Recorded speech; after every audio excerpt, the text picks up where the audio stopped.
Did you say it's my turn now? Did you say yes, that? yes. Okay. Right. I'm gonna move. Let's say 25 feet to here,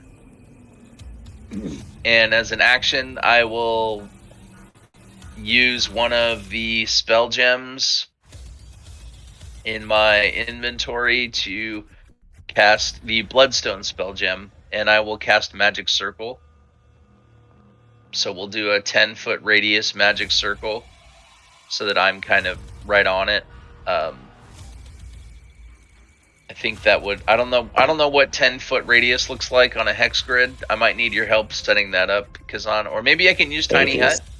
It is this one. Okay. I can give you access. This is the Wall of Force, but I guess it is fine. Oh, you can. I can give you access. Second. You should be able to move it, Daniel.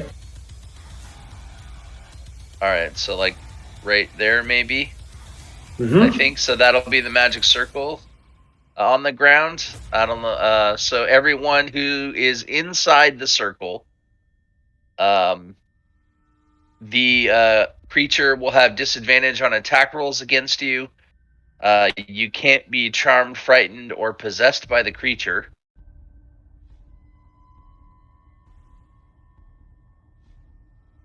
The creature can't willingly enter the circle by non-magical means. Yeah, so I'll put that magic circle down on the ground. And does that count? I think I'm using the spell gem. So does that count as casting a spell, or is that use an object? It counts. I think it is still counts as using a spell. It does. But you just use the action for it.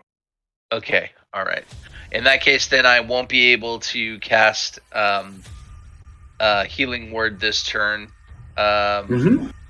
So I think that'll end my turn, but I'll just kind of shout to people, like, get inside the circle, and I'll end my turn. And Regulus, your turn. I will, I think that's, I'm trying to recall.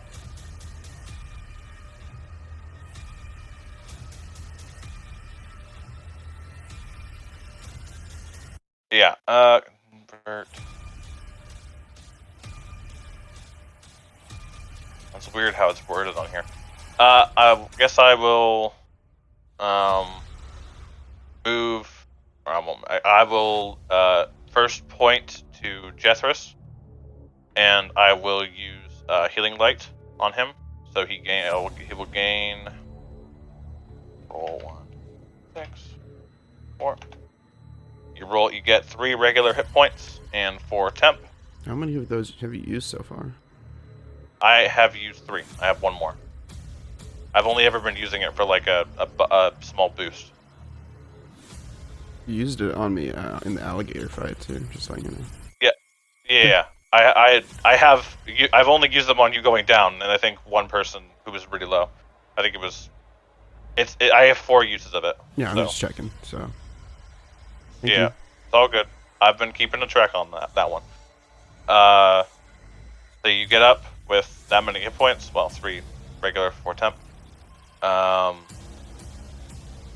And gosh, I don't know what I want to do with this.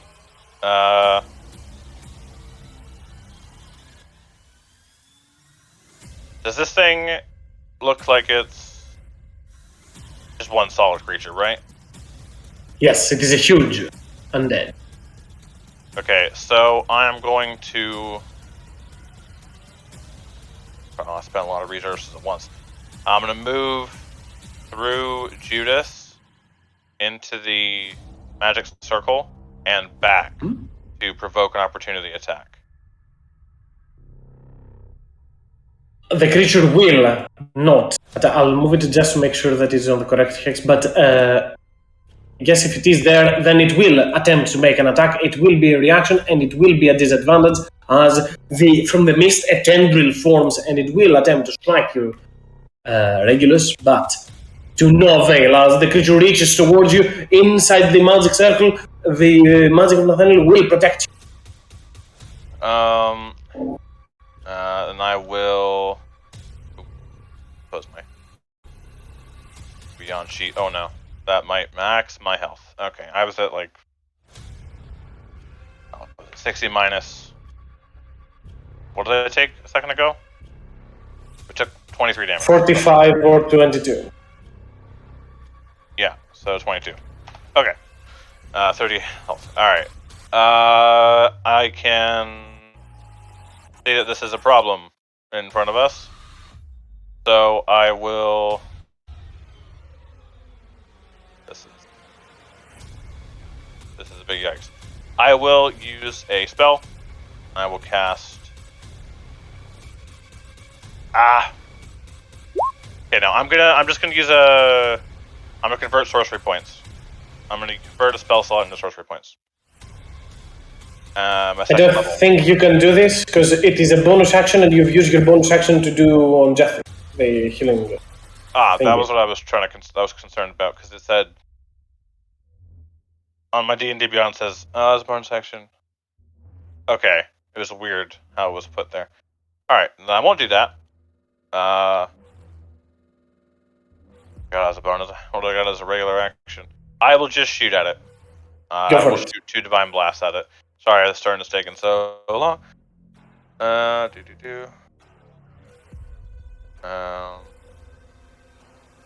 normal. 1. That hits. Ignore the pushing. I can't do that anymore. 2. Yikes.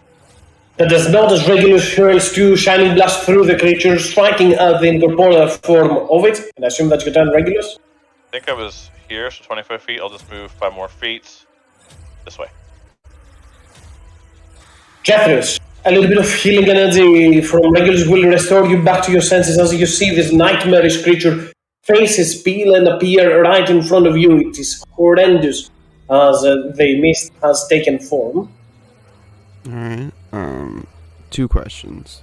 What did I see before I perished, and is Muggy still alive? Maggie is a floor down below you. I guess it might have made all the way up to here by now. So one is that. The second thing is pretty much all of those wretched ones, the ones that surrounded the cabin, if you remember at the end of the last session, once destroyed, they reformed into creating this amalgam that kind of just exploded in a burst and knocked you unconscious. And now it has reformed right in front of you. Alright. And I have no idea what this fucking magic circle is, so I don't know. You do see Regulus and Nathaniel standing behind it as if they are protecting themselves in there. Okay. Though you were unconscious. Yeah, though you were unconscious when Nathaniel yelled, whatever.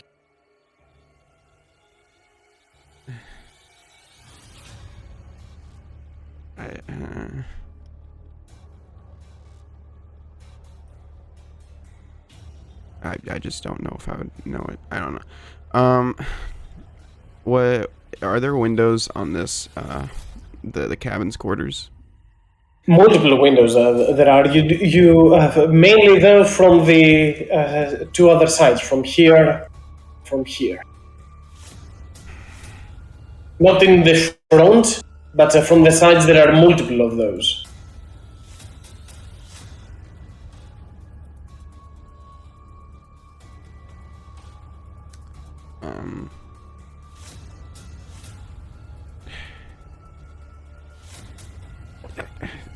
I don't know. This is just so hard because I don't want to metagame. I don't know.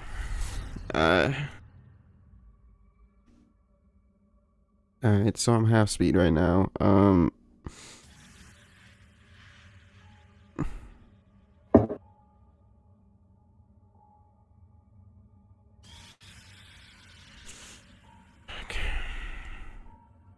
If you want, Jeffers, I can delay your turn for after Judas, if it gives you more time to think about it.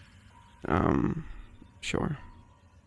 Okay, you'll play after Judas, so you can think a little bit about it. A lot of information was put towards you, so no worries. Zeke. Okay, I'm gonna run into the circle. And then I'm gonna try and... I don't have my Astral Self up, do I? You do. Okay, I'm gonna try and punch the ghost with my ghost. For it. Both of those attacks will hit. 7, 8. For 15 points of damage as Zeke turns towards the creature using his astral arms. He starts spilling out souls into the faces of the astral arms. Reach inside, grab the faces, and just spill them out into the shadows. So it is actually connecting. Bonus action, one more attack. Hits as well. Sure. And I assume that you turn Zeke. That is my turn. Snowsong uses half of his movement to get up, and what after that, Goel? He's gonna move up right here and bite this thing. Normal, I think? Or that's the first time he's gone down, so it's Puck tactics right? Yeah. should be at advantage. Yes. His saving throws are with a disadvantage. 24 hits. Do you remind me, Goel, do you have the feature that makes your attacks of your companion Yeah. magical or not yet? Yes, Okay. magical. That's 13 points of damage, or not 13 actually. 8 points of slashing and 2 points of lightning damage because the creature is resistant to it. As Snowshock tries to strike at it, the lightning doesn't seem to be doing much, but Snowshock's innate magical nature and the connection it has with Goel will assist it into striking the enemy. Anything else for Snowshock? As Judas, you're up next. Wow. Is Jeffers down? Not right now. He's barely alive. Classic. I'm about to walk into the circle. Fair enough. I believe only for people who've been attacked, not saving throws. That would be funny. Here. Well, it's undead and it's right in front of me. And, well, although I am a big supplier of pain, I should probably move. As long as I'm stay within its zone, it's not an opportunity of attack, is it? Correct. Well, okay. Slowly move towards Jeffress. And just to probably try and get him up if he goes down. But I shall attack with all the anger that I have. Don't worry, Jeffress. Pain, it clears the senses. And I'll attack. Do I get advantage? No, is this thing too big for advantage? It is huge, so no. No, fair. All good. That's all I wanted to know. 15 hits. And second one. Oof. 8 does not, though. This guy can't hit the backside of the barn, although it's not. I'm not bad at hitting proficiency. Just can't hit. And basically that and that. Anything else? No, I think that's basically me at the moment. Ajudas moves to the side with the moon-touched blade and strikes through it, carving and striking at it as the magical sword will inflict some damage to it. Satrix, you're up next. Well, I think it's Jethris, actually, right? That is correct. Okay. I'm moving at half speed right now because I'm double exhausted. So I guess I'll yeah, I can't even heal anyone, so I'll dash to get into whatever this thing is, hoping it's okay.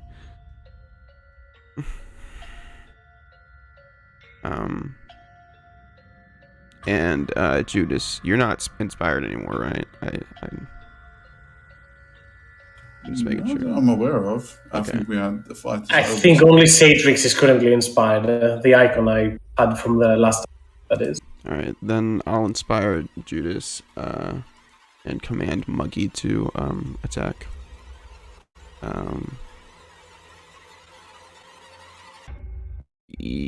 Yeah. It'll move 30 feet, hovering above the thing, to get within range of Judas and take a strike. So let me pull up my monkey sheet. Oof.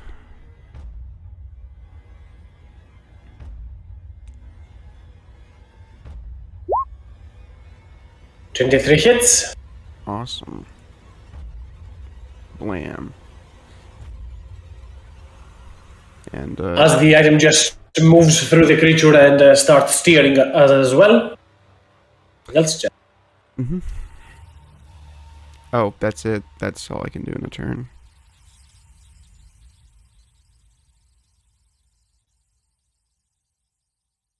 That's all I can do.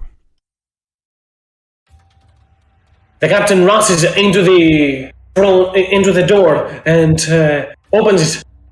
What are you doing? Don't fight it! Hide! He yells as he holds the door open. As Shatrix, you're up next. All right. Let's see. She's going to fly over here. Let's see. And she'll get. That'll take. Yeah, she can do that. So she's going to fly over here and kind of angle herself back down towards the ground and reach out to Goel and say, "You'll be safer inside here. Let's switch places." And she'll try to bait and switch with you if you're willing. Sure. All right. So she'll do that. And I'll add the 3 to my AC. So I'll end up over here. Then you go inside. And then I will fly the rest of my movement back into this square and up to kind of be in the circle. And then I will take 2 strikes at this thing in my face. Go for it.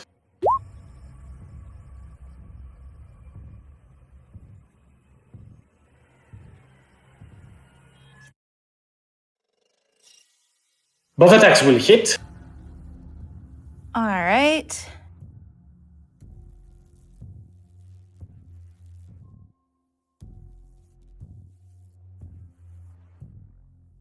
And then I'm going to just do this because I think it'll be hilarious, but I'm sure it's not going to work. We'll try to make it rethink its life decisions. I'm sure it's immune to frightened condition, but we will try. It is immune to the frightened condition, but Satrix uses the sword glimmering with light to try and fend the creature off, try to scare it away, but it will not work. Anything else, Satrix? At least it takes 8 more points of damage, and then that will be my turn. Just to clear any uncertainties, Goel, you have access to the token that is in front of her. This is a light token for the light spell. Don't worry about it. As the creature itself will lash out back to those that wounded it and make a multi-attack. Towards Satrix, that is the first one, with disadvantage from multiple sources, will obviously not hit. The creature tries once, the creature will try once more to strike you, given that you did quite the amount of radiant damage to it. But hey, that does not seem to connect, and you do see the creature as slowly the head started turning around, looking everywhere around it. You hear a small voice. This one is not protected, and will hurl the last tendril, intelligent as it is, towards Judas, which does not have disadvantage against him. And I think that obviously will hit Judas. Of course. For 16 points of psychic damage as the Nightmare Vestige creates the shadow interling that pierces through. Judas comes all the way from the other side, incorporeal as it is, and you can feel the pain as your ears start bleeding, Judas. And Goel, it is your turn, as the creature will take it up to the skies and fly up above, giving opportunity attacks, though, to everyone that is close to it. No Song, Zeke, Satrix, Judas, and Maggie can make opportunity attacks to it, as it will fly 40 feet.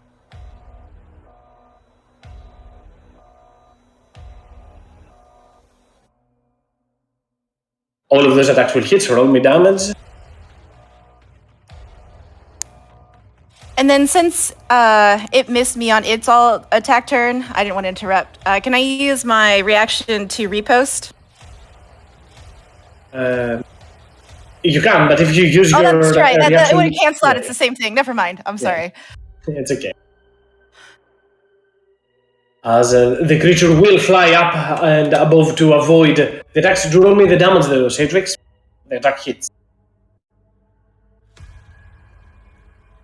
As the creature flies above and hovers 40 feet up above the whole lot of you, as Goel, your turn.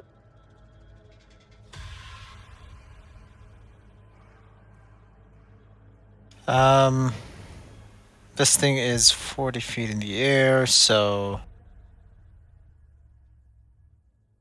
yeah, I'm gonna walk up to Snowsong, prepare him for the incoming damage that he might take, and give him a first level cure wounds. And then I'll move here, and I think that's it. Yeah, that's my turn. And the creature will use 2 of its legendary actions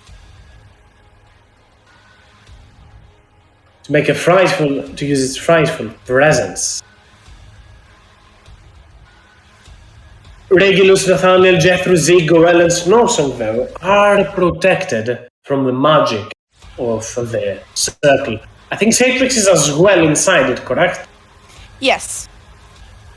Judas is also protected from his innate will as well, and I think the dancing item is immune to it, Jethros? Let me check. Could be wrong. Oopsies. Come on, pull up. Here we go.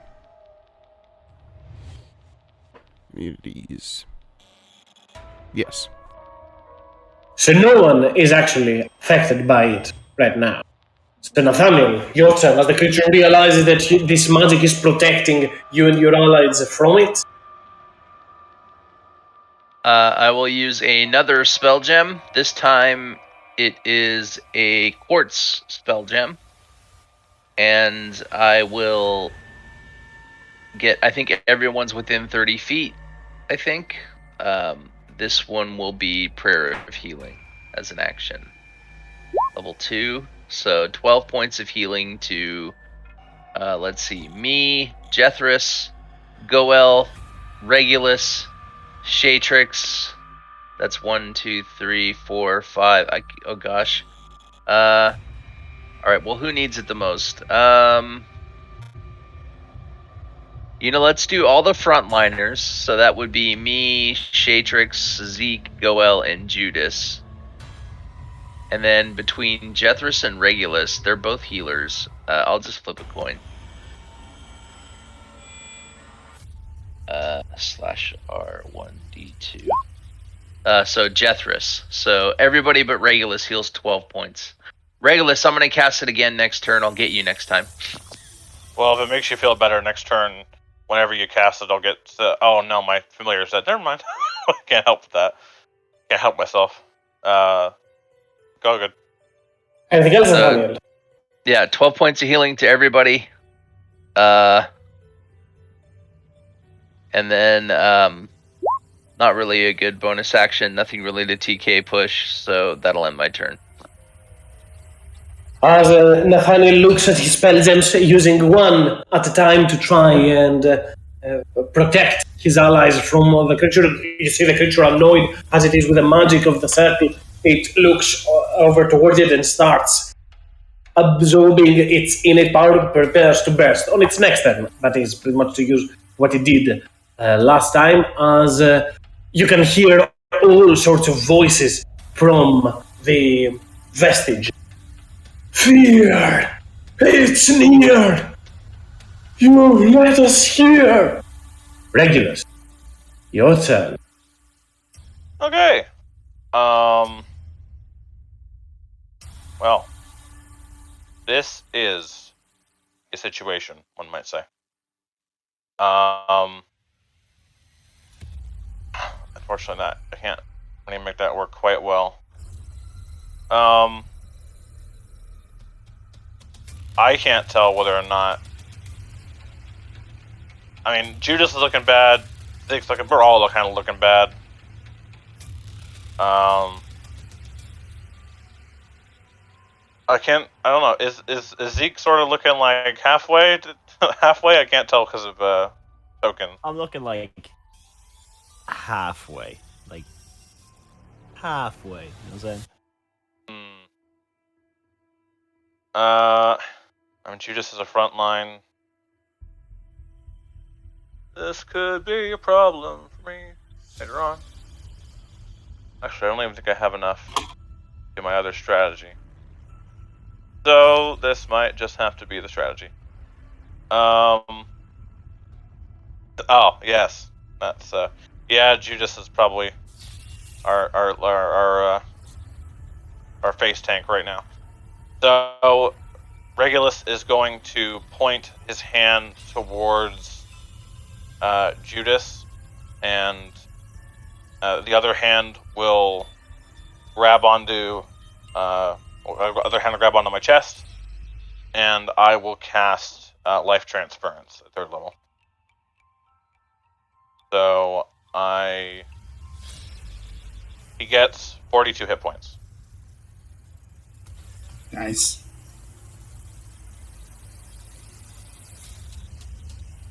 I take a lot for what I'm doing to myself. Hey, Regulus, stop touching yourself. No.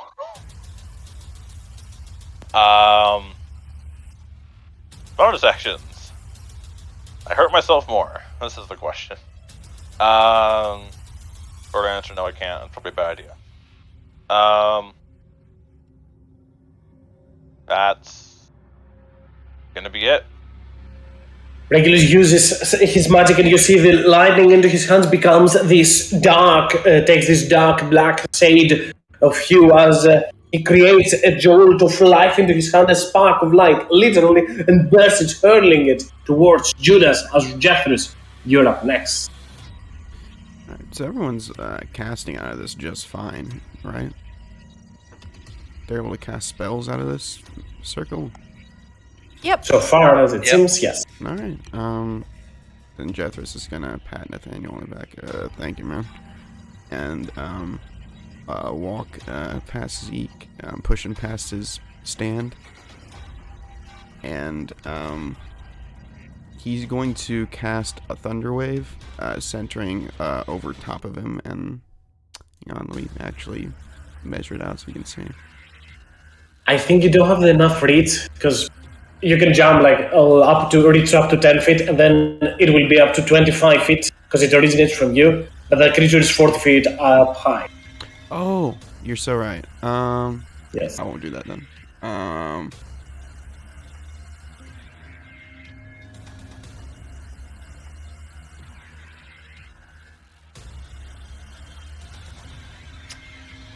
Huh.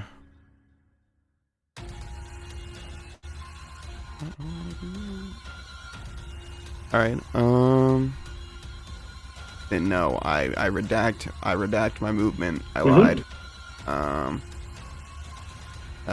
Jethros is just gonna back up and make sure Regulus is alright and give him 3rd level cure wounds. Because why not? 15. Oh, that fixes some of the wounds I did to myself. Thank you. And bonus action, just command Muggy to pursue this creature. By the way, it has 10 less movement.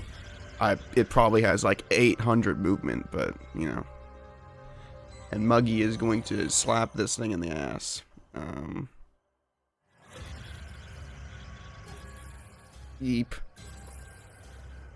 Maggie tries to strike at the creature again and again, but the creature manages to avoid the attack. Has anything else, Jeff? Nope. Muggy's just hover handing this thing, making sure it gets last movement, and that's it. And before Zeke's turn, the creature will use its last legendary action for the turn to move up to half of its speed, as the creature will look all of you protected in that circle, understanding that it cannot use its powers against you if you don't come to me. I'll make you. And all of the souls start rushing downwards, and now that means the creature is still on the very top deck, but it starts flying, now at 10 feet high, towards the lower decks. And go ahead, Zik. I don't really know what that's doing, but I'm gonna run out. Here? Can I hit him from here, or is he too far? You'll have to move a little bit closer because the creature is 10 feet up in the air, but if you move 5 more feet, you should be fine. Okay. How many key points do I have? A lot. Yeah, pop, why not? Two hits.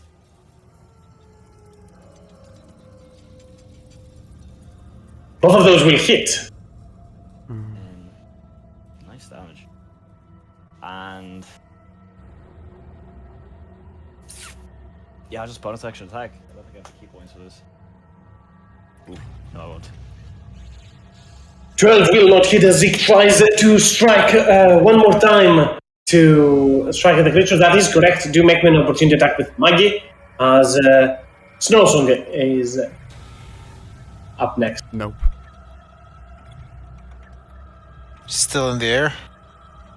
10 feet up above the ground. Yes, above the top deck, that is. Alright, Snowsong is gonna take a running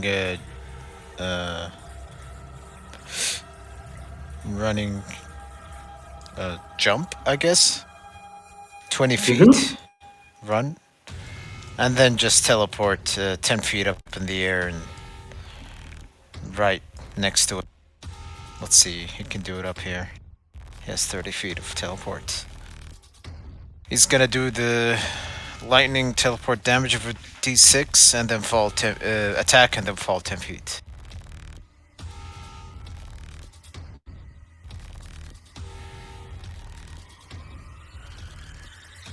The lightning doesn't seem to be hurting that creature much, but still, it is adding up. Make me the attack roll as well. Advantage. Right. Not advantage, because Zik is not next to it. Zik is on the ground, he does his ribs. Alright, let's hope it hits. Hits. Alright, it's gonna be a charged attack.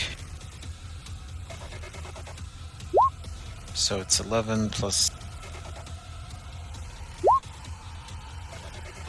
Right? It's a d6. I think so. Yeah, it has to make a saving throw. It cannot go prone, so... Ah, I had to try. Alright. Give me the damage. 4 points of damage as Snowsong lands prone, and I assume that's Snowsong's turn. Yep. And Judas, you go next. Well, as it is, don't turn your back on me. Suffering is a gift, and I shall attack. You'll have to move over to here and jump to get it, but you should be fine. Jump to get it? Is it up in the air? Yeah, it's 10 feet above. You can do a small jump to make it. Yeah. Okay. You don't have to take full damage. That is. You don't have to go all the way. Slash. Jump. Misses. 12 does not hit. Second attack. 16 will hit. And that is me. As the captain just looks towards you, still fighting, closes the door and moves back into praying. You can see he's clearly afraid of this Satyr. You're up next. All right, she's going to fly over. She's already 10 feet up in the air, conveniently, so she's just going to fly over by Zeke. So she'll be nice and level with this thing. Does she need to go 5 feet closer, or I can't tell? 5 feet more. Okay, yeah, she's good there. Oops. No worries. There. Okay. And she'll go ahead and take 2 strikes at it.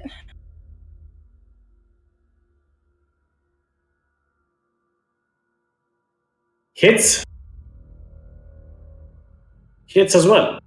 And then she's going to action surge and do it again. Go for it. I don't think that one Hits. hits, though. Oh, it does. Hits. Wow. Okay. 14 is the AC. Okay. And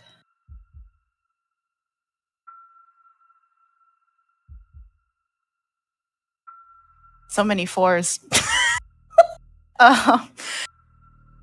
that 1, 2, 3, 4? Yeah, that's all 4. It is an undead creature, so it is taking the radiant damage from the blade. I think the radiant soul damage is only on the first attack. Yeah, it's just checked, so it just shows up worries. all the time. But see, so that's action. She did her action surge. Other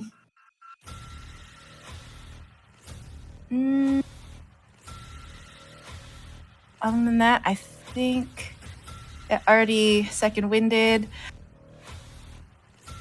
All right, yeah, I think that'll be her turn. She just runs up to it and just starts attacking it a lot. And I do have protection from good and evil still up. Mm-hmm. But that'll be my turn. As Satrix flies towards the creature with her luminous wings made entirely out of light, as he strikes again and again and again at the creature, managing to carving, and you see souls with each strike start splitting off into the distance. A lot of damage that will make the creature blooded as is. As the creature will, still having its eyes everywhere around onto the ship, it will it will use its action to disengage and fly through there into lower. It has minus 10 speed from Maggie. So it flies a deck below you and starts moving the opposite way, pretty much like that. You can see the trail of souls as it is moving like that. And Goel, your turn.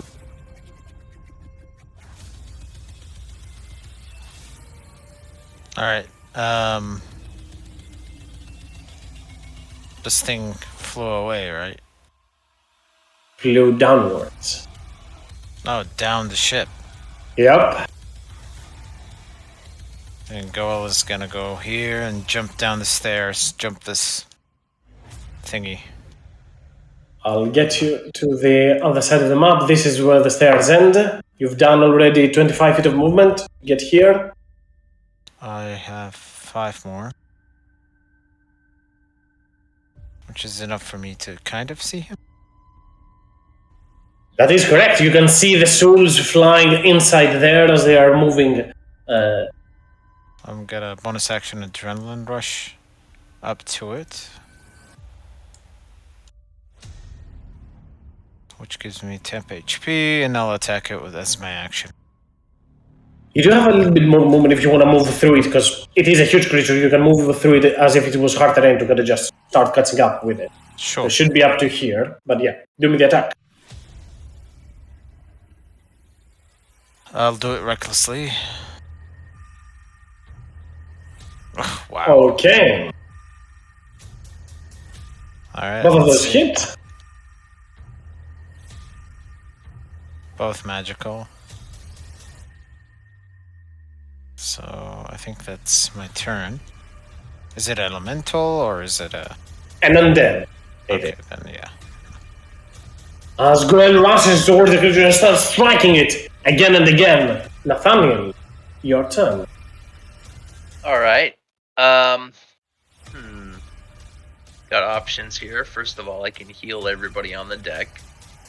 That is an option. I think we have this thing on the ropes. You did say that it's big nuke recharge, though, didn't you, Kazan? It did recharge, yes, that is correct. Okay. Thank you for not TPKing us and using it. You're too nice sometimes, dude. All right, we're gonna we're gonna make sure everyone can survive another nuke. So I will use another prayer of healing. Last one in my last spell gem. We'll get everybody on the deck. 15. Good roll. So that's Regulus, Jethris, Nathaniel, Shatrix, Zeke, and Judas. You will all heal 15 points.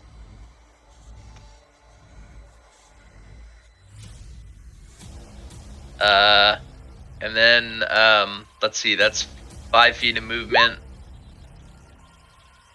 How far is the drop to the bottom deck from the top deck? You can drop to down there. It is a 15-foot drop, so you will only take a d6 and go prone to drop down. A d6 and prone? Yes.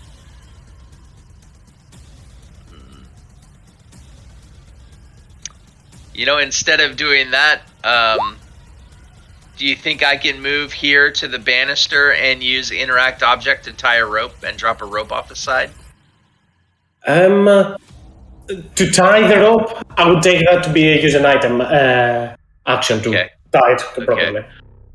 In that case, then I'll get ready to do that on my next turn, and I'll end my turn. Nathaniel moves to the side and prepares to tie a rope toward there as Regulus. You're up next. I don't really know what the best course of action is. Jokes. There is none. Okay. I'm going to...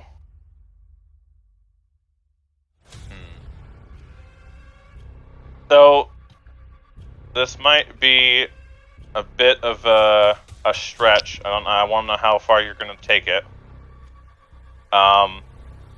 Regulus is going to run to this, to right here, to here, and I'm going to jump over, because I remember there is a door that was busted down roughly in this location by one of the lonely. Keep in mind, you would be jumping on the second, not the third deck. On the third deck, there was the door that was destroyed. That is 2 decks below, so it would be a bigger fall. Right. So, could I potentially jump over and use hold an action to... I will hold a twin spell cantrip to utilize a teleport as soon as I see the railing below. Teleport all the way to the bottom deck is my idea.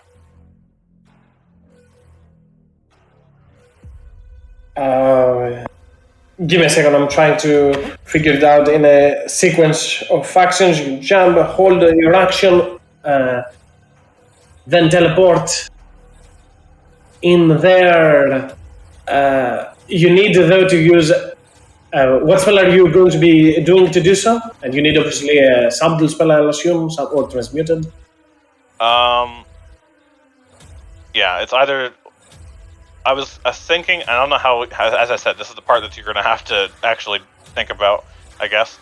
I want to try and use prestidigitation to create 2 screams of like terror to try and lure the creature away from Gary.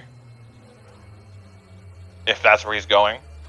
Okay, pretty much just use some sort of magic to try and create some sound effect. More so, though, to use it for the teleport. I'm okay with that, like you're using a Pullman's version of a feather fall for a sorcery point. I'm okay with that, as you will drop all the way down to this deck. I'll move you there. Okay. Aha, I was right. Got on the money with that door. And that was my all my movement. You did have to make a running jump to do so. So yeah, that is your movement so far, and your action reaction as well. So yeah, I don't know. I'll try and put the lure somewhere. I don't know, somewhere away, within 30 feet of my sight. Okay, making some noise over towards there as Regulus will make all the way downwards, and assume that your turn, Regulus. Yep. Jeffries, you're up next. Alright. Man, Jethus is kind of fed up with this shit, and he doesn't really know anything about this donkey, so he doesn't really care. So, Jethus is just going to walk over here and sit on this barrel, still inside the circle, and just kind of exist. And bonus action, Muggy the dagger is just gonna soar through the air right past Judas's ear to follow them down, I guess. That's 15 feet to get right there. I'll move you to the other side. That's 15 feet to get you here for Maggie. Do you have vision on Maggie or no? Just yeah, you do. Yeah. Yeah, you can see them. So you can continue the movement if you wish. Yep, and I will. So let's go 15 feet right here to get in the doorway. Oh, all right, and dash action to help Goel with whatever he's doing. Just get within 10 feet of him. Yep. Muggy's just gonna point down this thing with the point of its dagger. And I end my turn. As the flying dagger just moves in front of Goel and points downwards, Zeke, your turn. Given that you were not here last time, just so you have a brief idea, Gary is 2 decks below you and on the northern side. Somewhere around here, 2 decks below you. I guess I'll make my way down then. That's 10 feet of movement. 15 will get you here, Zeke.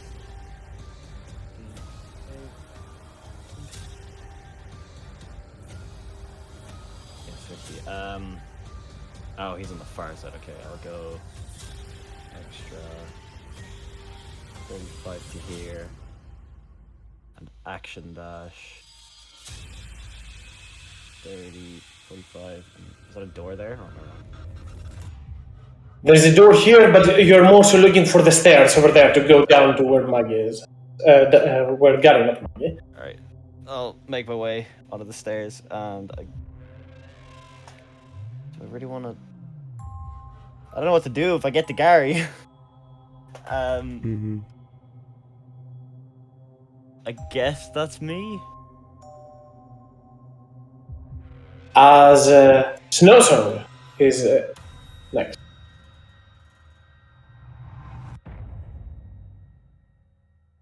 Alright. So we'll go downstairs. 15 feet. Can you move me down? Here he is. I think he's in the other stairs. The one closer to... Here he is. On the correct one. Oh, the other side you mean. Yes, that is correct. Yeah. I'll move that. That makes more sense. Alright, then he's Over to gonna... here. Okay. He's going to move the rest of his movement in a straight line. Where's the door? This door is There's closed. a door here, but it is closed. Right.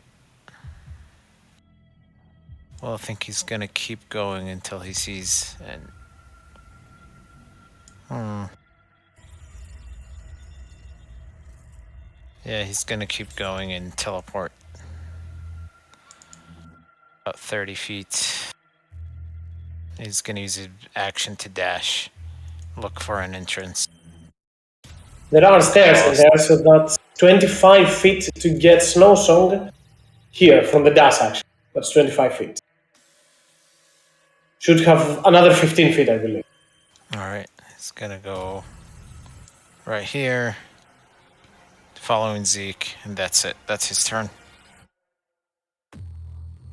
As right after that, Judas, you're up.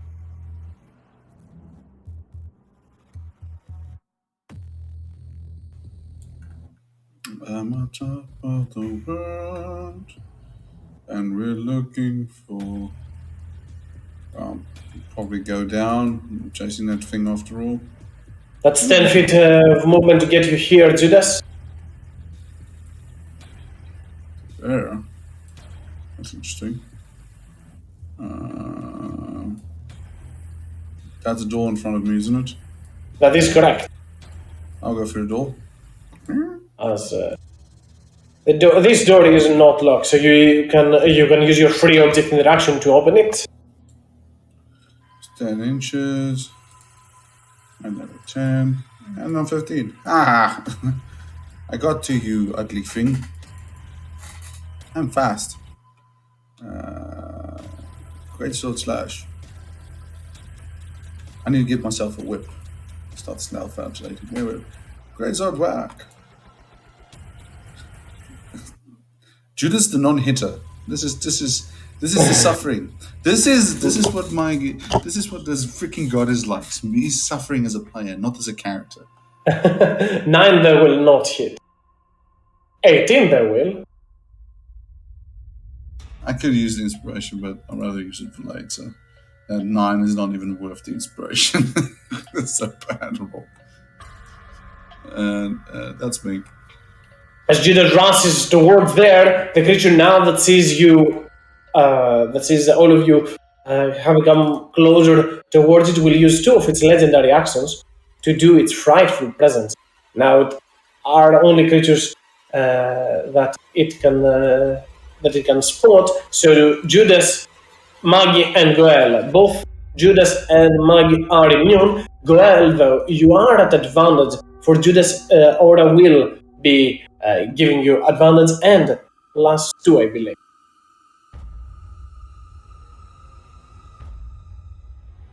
As my usual aura bonus? Yeah, 2. Cool. yes, and the advantage as well from being immune to it yourself and inspiring presence. As Goel will stutter for a second, but will keep his ground. As Satrix, you are up. She's going to go after it. So I guess I'll use. I've got 30 feet of movement. I don't know how much it's going to take to get to the other floor. I guess you don't have to go via the stairs because you can fly, so you can do like That's true. Yeah. 20 feet to get to here, or which is here, Matrix. Oh, okay. You can see the creature is still moving up northern, but also downwards. So it is trying to go to it is going to the lower deck slowly. So you can either try to move through here, I don't know, or go downwards to meet it there. I'll go, if it looks like it's going down, I'll go down to intercept it, hopefully. And I'll use my action to dash so I can get as far as I think I would need to get. So with another 10 feet of movement, you reach there, which is your full movement by now, and now you can dash. You can see Regulus is trying to move through the door over here. Gary's somewhere around there, because some people have already got an idea where the creature is going. Alright, so I'll use the dash action, I guess, just to, like, fly right over Regulus's head. And I'll end up, I guess, right in front of Gary. As long as there's not a wall. If there's a wall, I go around the wall. There is a wall, so you Okay. can move like that, 30 feet to here. Sure. Yeah, perfect. I'll do that. Ah, yes. A 6-foot Regulus standing in a 7-foot door over my head. I just have to duck. I'm really acrobatics. Don't worry, I won't hit you. As Fatrix just stumbles through Regulus trying to get towards Gary, and right after that, the creature will, with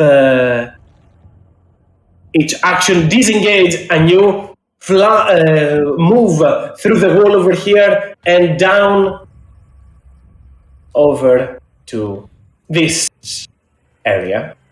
Minus 10 feet if that As helps it at all. manages to. That doesn't change much because Yeah. it has 60 feet of movement. But at the very least, it is forced to take the disengage action as it is trying to flee without altering its form anymore, conserving its ability for now. As Goel, you are up next. Alright. I don't get an opportunity attack when this thing flies off, right? He took a disengage action. That was the action. Did it go down or up? It moved up further up north and then downwards. It has incorporeal movement. Right. It moved through the creeks. You can see faintly the trail of ghosts through there. Alright, I'm going to go 5 feet here and try and slam this door open with my strength as my action. Well, do I need an action to do that? With your free object interaction, you can open it. You can just open the door up forward. Alright, I'll go through the second door.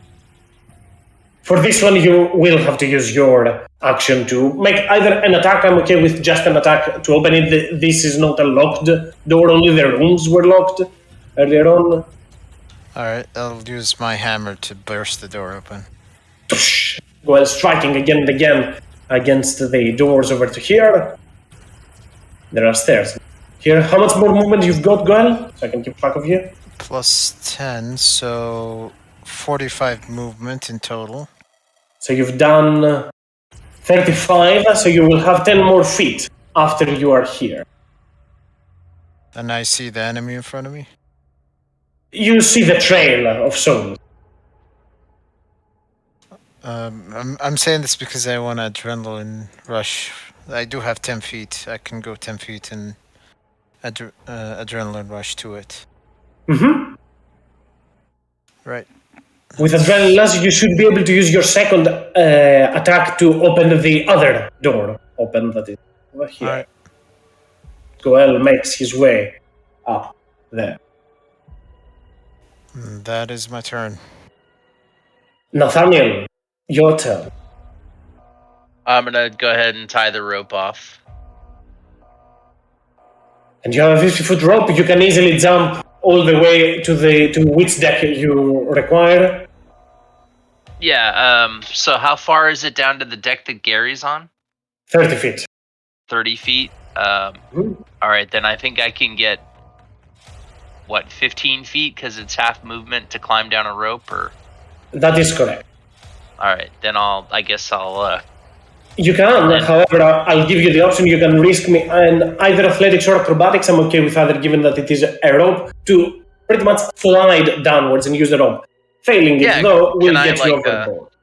Can I rappel down, or what's it called? Pretty much. Bounding? That is, yeah, pretty much that is the action. However, if you fail, you will go overboard and drop into the water. Just so you know. Oof. Gosh. Yeah, I'll go ahead and try. Go for it. So let's see. Let's do acrobatics. A normal roll. Favors the brave. Oh, look at that. It's for Gary. It's for Gary. Yeah. As Nathaniel, you repel all the way with your movement. That is pretty much moving a double movement. That is to repel all the way downwards in there. All right, and so how much of my is that all my movement basically? 30 feet. Not, I don't know if you have feet. more, but 30 feet is what you. All right, so I don't think I have line of sight of anybody from here. So it was action to tie the rope, movement to repel, right? That is correct. You have a bonus action. All right, and then bonus action. I'm good. I'll end my turn. I guess you can, if you want, draw Cedrix a little bit closer. You can pull her towards there. She is moving this way. Oh, she is? She's not going in this direction? No. She's going towards Gary, who is there. In that case, then I'll give her a little speed boost. I'll move her 5 feet. Yeah. There we go. Whee! And then I was like, oh boy, now there's a thing in my face. Perfect. Oh, this is a creature. Oh. Oh, do I have line of sight? Maybe, maybe not. I'm not sure. I think you have from Cedrix right now. Yeah, Oh, you do okay. have vision from sentries because you have access to your token. All right. I think all there's right, a so wall in that's fine. between you Yeah. and the next room, so. There is. Okay. All right, I'll end my turn. And Regulus, your turn. Boy, this is the situation. So, is it? You said it's difficult. Is it difficult terrain to get into where that room in the creature space? I mean, or is it just regular movement? Through the creature, it is hard terrain. It is hard terrain. A creature the district size is larger than you allows you to move through it, but as if it was hard terrain.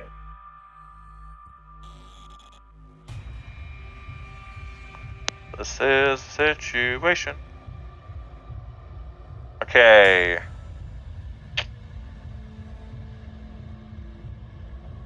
Yeah.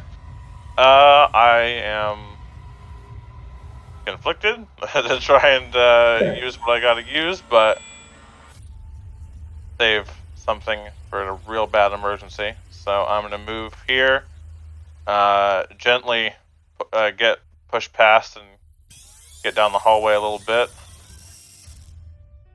Lovely sound of chalkboard screeching. And I That will happens.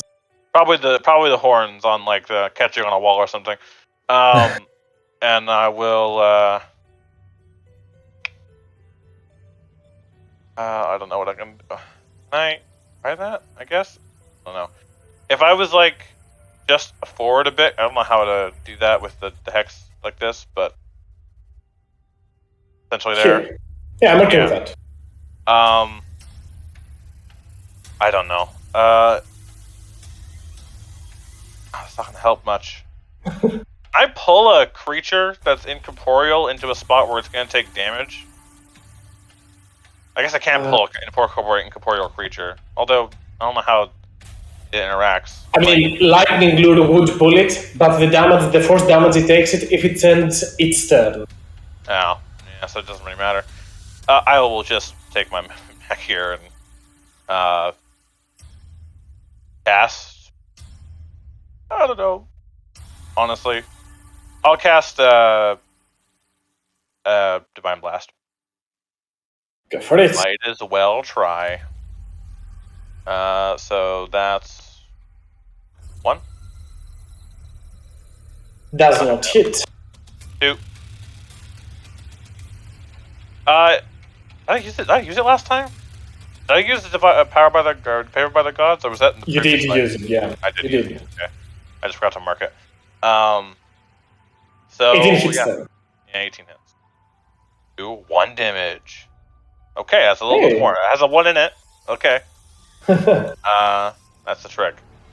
As Regulus reaches down the bottom deck and starts striking towards the creature to try and fend it off, as you see all of those souls have covered completely the room inside there. Yep. That's my turn.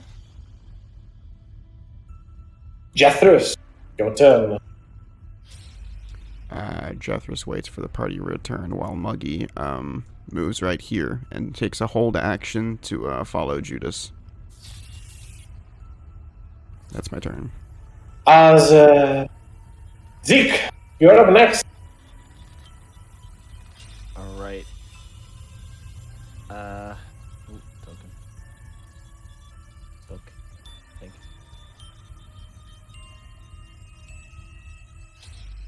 I think my token's stuck. I'm gonna move anyway into however I get into there. Towards the ghosty ghost. With just movement, you can move through its space as well, as if it was hard terrain, so you can get whatever you want over here. You do have the movement to do so. If you could move me, my token's stuck for me. Thank you. That'll do, and I will. Over to here, where do you want to go? I'm gonna go Inside left. or? Yeah, inside to the left. Kind of Go. the opposite side of our Gary. You should be able to move now. Look. Can indeed. Go to here. And then. Yeah, pop. Actually, first pop, and then we'll see. Yeah, I'm gonna. 23 stun hits. strike on that one. So that's a DC 16 con save? 16 con save. Roll the damage as well.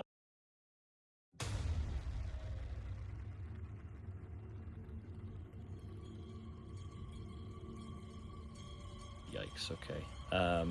Second attack.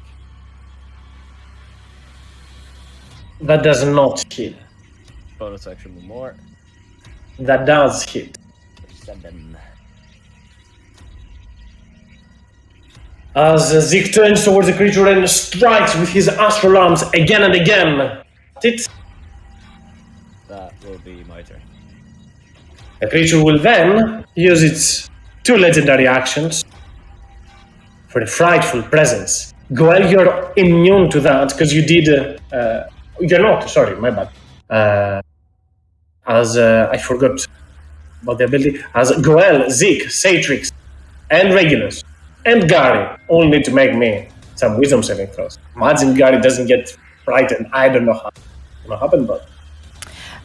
The I know I'm protection gonna get from good frightened. and evil spell also makes me immune to being frightened by the undead creatures. Immune, so yeah, you don't have to roll about it, Satrix. Cloak as well. So, Goel and Regulus, and I will roll for Gary. Get Gary making a success. Okay, it's not a success. That's fair. Gary's a donkey. This thing's scary. Gillis just ain't wise. Goel, do roll me as well your wisdom saving throw. Goel might. Oh, here she is. It's yeah, I don't have the +2. It's a 10, and it's not As, advantage. Both Regulus and Goel are also frightened by it. And Snowsong is up next.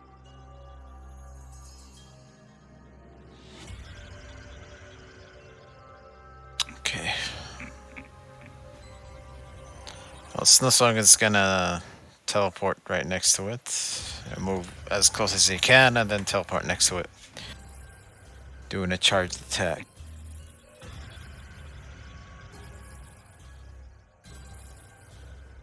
This one will be at advantage.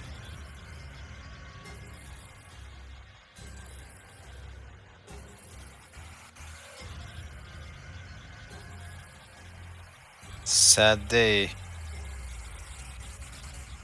Snowsong rushes up toward there, disappears, reappears in a burst of lightning, and tries to strike at the creature. As I think Goel, this might have been last turn for Snowsong that is in lightning form, because it lasts for a minute. Does it? And yep. And Judas, you are up next. Oh, poor little For Gary. 1 minute, yeah. And it's yeah, okay. Yeah. Alright, that's the door. Wait, did they go down? I saw where they all went, right? Did they go further down? Muggy points You, downstairs. they did. Yep. Okay. You did see Goel rushing towards there as well. Oh, if I go to there, that's 45. Which I don't think I you'll have. get 45. here. With a dash action, you would get over to At here. 35. 35, so with a dash action, I could go 70, technically speaking. You can also have another 20 Which because Muggy. means... Oh, that's good. How do I get in there? Ah. Oh well, I've been here before, that's the problem. Right this way, Judas. Oh, that way, okay. Okay, there we go, and then I'll just go stand where? Next to Gary, so to speak. He's a donkey that understands pain. And anything else, Judas? No, I did a dash action, I did that. I have no bonus action heals. Do you have anything bonus action to... Cure wounds is not a bonus action. Oh, that's me. And one is Goel, two is Regulus for the following, as I will use my legendary action for Regulus as make me wisdom saving throw, as the creature will look towards you and will try to harvest your fear. I think it will. I don't know if there's a. Am I in range of Judas? I don't see Judas. You are not. Well, guess it learns a secret. Technically, Oh, you never mind. are in the aura. Who needs, But yeah, who needs an doesn't aura? matter. Who needs an aura when you roll a 20? As the creature tries to harvest your thoughts, you feel the creature slowly spreading towards you and trying to whisper towards you. You can hear the voices speaking towards you like, "This is not our fault! We didn't choose this fate! This is not us!" As Satrix, you're up. All right, so she's going to fly up a little closer to this thing. And she'll say, "It might not have been your choice to become this, but what you choose to do after you've become this is within your prerogative," and she's going to take 2 strikes at it. Go for it. Hits. Both And of those. I know it won't do anything, but we will menacing attack just to get the extra D8. All of it counts. All of it at that.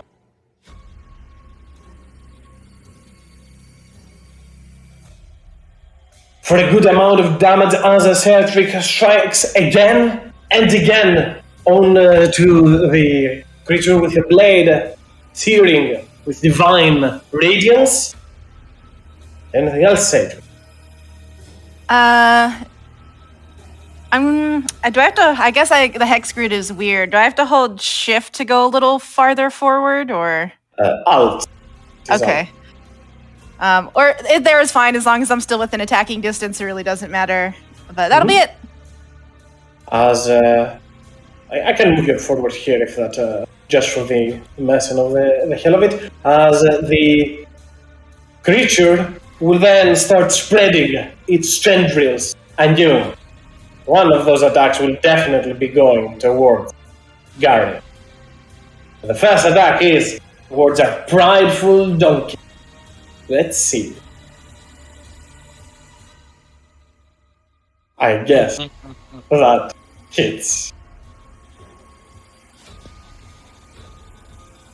As the tendril pierces, the shadow tendril pierces through Gary, and you see the donkey in an instant lose any energy that it itself has. And not only that, the form of itself slowly slides thoroughly as Gary is absorbed into the nightmare vest. Everyone hears, amidst of all those words, "You can save us! You can stop us! Kill it! Kill him!" And amidst of all of those sounds, you can hear the baying of a donkey. The next tendril attack will go towards Sage. Disadvantage because of shield.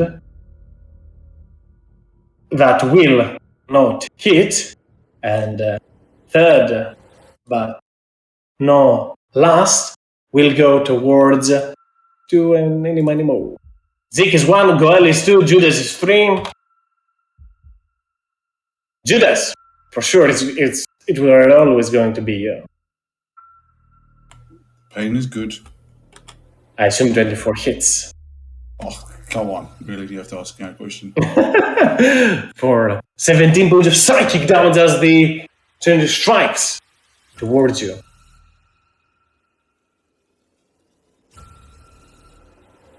And Goel, your turn. Alright.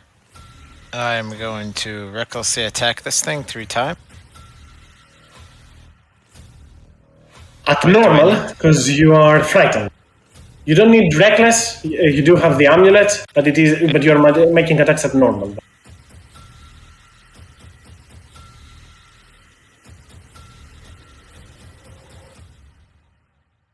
Which Second and ones? third hit. Only the first one does not hit. The AC is 14. That's my turn. You can repeat the wisdom saving throw at the end of your turn, Goel. Have advantage, right? That is correct, yeah. Judas. Doesn't matter. That's my turn. And the creature will use one of its legendary actions on you, Goel. So you make me another wisdom saving this time. As the creature tries to have it. Oddly, this one is not at advantage because it's not against being frightened. Oh, right. Okay. You take 9 points of psychic damage and do type something interesting to me. As Nathaniel, Something interesting. you're up next. Look at the last part of what the ability does.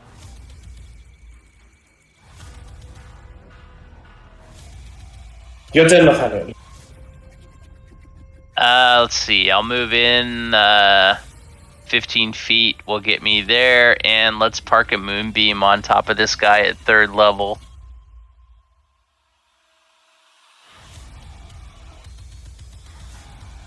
You killed my donkey. Prepare to die. And let's see. That'll end my turn. As Nathaniel looks and hears the sound of Gary, he blasts the creature with a potent moonbeam. As Regulus, you're up next. I don't know how this is gonna go. I guess I can do that. What I'm going to do is spend 2 charges of the Ring of Shooting Stars and just drawing that lightning from around me, and I'll push it towards it, and I'll summon a single 4d12 lightning ball in the center of it.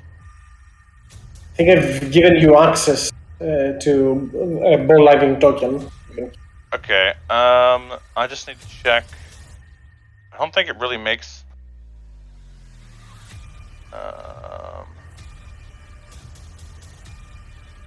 It's a DC 15 dexterity saving throw.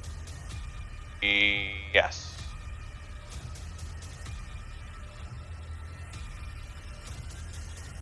So, I mean, it's going to go away the second I put it down, because it's going to go off, but...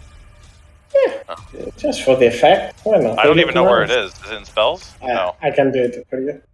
Look at it. Here you got it. See, it looks nice.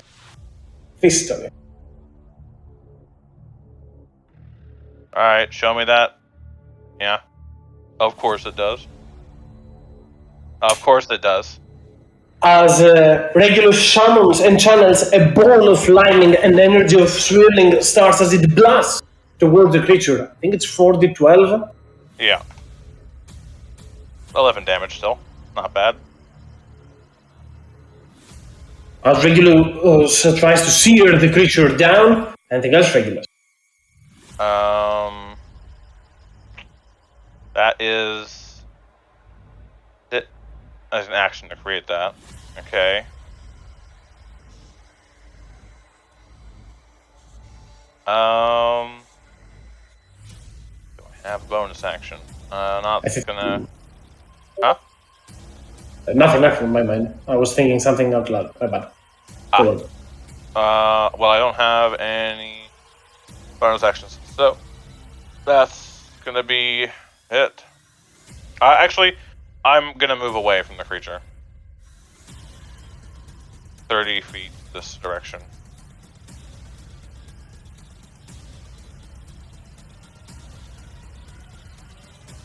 And do make me your wisdom save at the end of your turn. I mean, I'd have to roll another 17 or higher, which is not impossible, but apparently possible. As Regulus moves away from the creature, it itself shrieks as it will use since I cannot do Nightmare right now because I only have Goel, who I've already used, it will use its Frightful Presence. I knew. That's for Zeke, Snowsong, and Nathaniel. That is, as I think only Zeke is the one that does not have Judas's aura over where he is, as the creature shrieks and yells aloud. You can hear all of those voices as they look towards each and every one of you. Many of them gaze towards Goel. Thief! You kill them! For food, you murder them! And I'll make the save for Zeke, but Snowsong and Nathaniel, make me your saves at advantage. Zeke makes it. As Jethris, you're up next. Alright, well, Jethris hearing all these shoutings, is gonna assume someone died. So Jethris is going to move his ass, now. 10 feet, 20 feet, 30 feet right here. That's action and movement, since I'm super fucking exhausted. Quick mention, Jethro, just so you know, there was a rope here if you wanted to use that Nathaniel tied down. Yeah, sure, I'll do that. And as I offered Nathaniel, you can either choose to make an acrobatics check, which for you would be at disadvantage, try and rappel down. Failing that would get you overboard. Or you can just use climbing speed and half movement to start going down. Oh, half my movement would be like 8.5 or something, so I'm just gonna try this acrobatics check. Go for it. Blah. I cast Featherfall and let go of the rope. As Jethris tries to move there, but tired as he is, he will use his... Give me a second, I'll move you to where he would fall.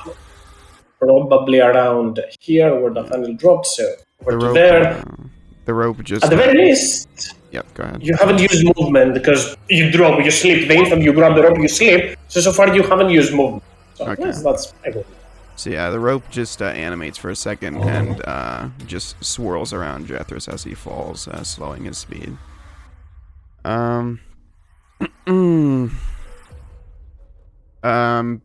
Jesus.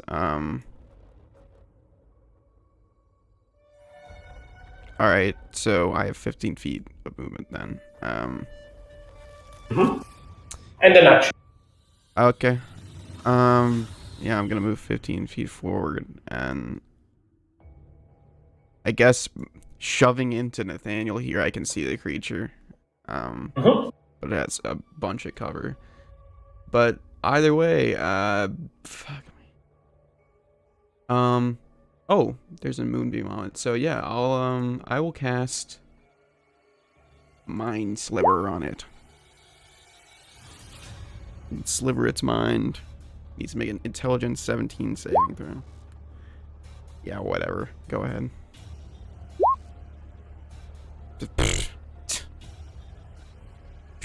As you try to connect and use your magic against Jeffers, you can see this amalgam of souls. It is not one mind that you can easily grasp, but an amalgam, a hive mind of sorts. So potent that it makes it nearly impossible to crack. Alright, and Muggy, right here, this is to the last deck, correct? That is correct. So flying or going through the stairs, because it should be the same thing for Maggie. That is 15 feet of movement to get to here. I've moved Maggie over there. Alrighty. Jethris is going to command Muggy to go after this thing. So I use 15 feet to get right here. Oh, that would be right. Oh wait, I can inhabit its space. Never mind. Muggy's so cool. Muggy is going to attack.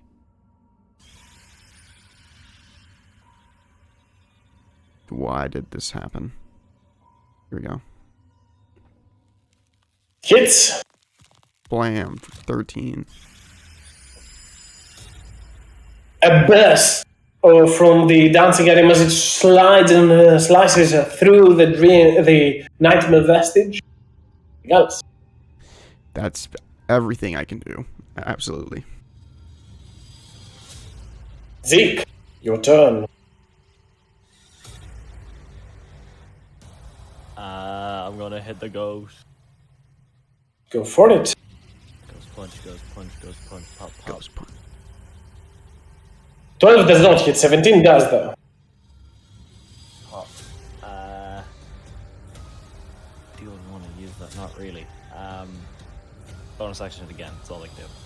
Like 1 key point left. No, I can't hit it. As Zeke tries again and again to strike the creature, increasingly harder it has become as all of the souls swirl around the room. Anything else, Zeke? No, that's me. Snowsong is up next.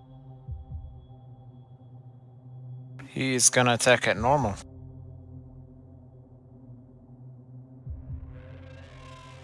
Go for it. Oh, not at advantage. So 14 hit? 14 hits. Oh, it hits. Okay. Cool. That's a lot of good damage. That's not bad. Azazel turns and strikes towards the amalgam in front of him, trying to protect his master. Anything else, Goel? Makes a wisdom save. It makes it because Judas gives it a +2. That's a save. Alright, that's his turn. The souls continue to taunt as you can see most of them have turned and looked towards Goel. You killed it! It was a child! Judas, your turn.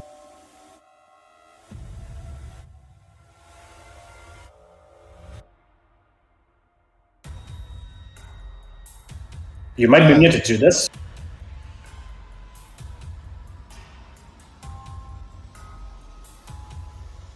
Judas? Oh yeah, no. Oh, I'm just your figuring. turn. Okay. I'm still mourning Gary. And then I remembered I had a reaction. I forget the dash doesn't take a reaction. Anyway, hindsight is a bad thing, especially when you could have said something. Anyway, hindsight. I will attack this thing that has attacked our good friend Gary.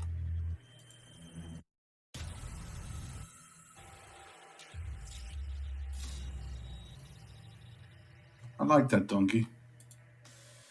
And for some reason, I seem to destroy too distraught to be able to hit it. Body could help the second one. You do have a body if you're always on the second one. Yeah, I probably should try a body on the second one, shouldn't I? Whatever you roll, it will hit. But you do still need to roll it because I believe it does some thunder damage to the creature.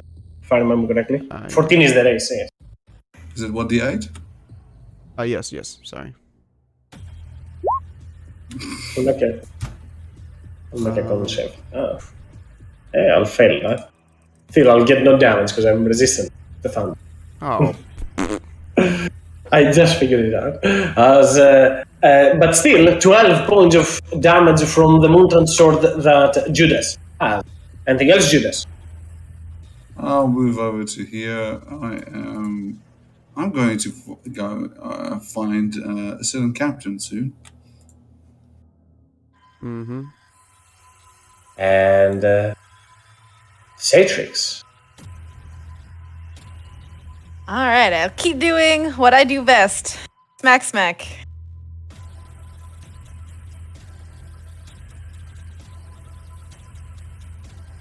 That hits. All right.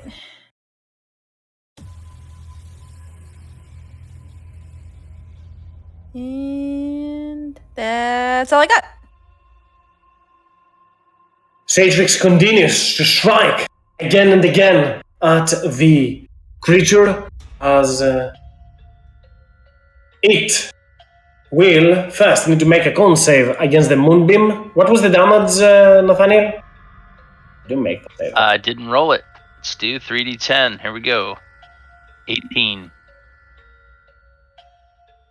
Taking 9 points of radiant damage as the creature will use its action to burst and explode like everything around.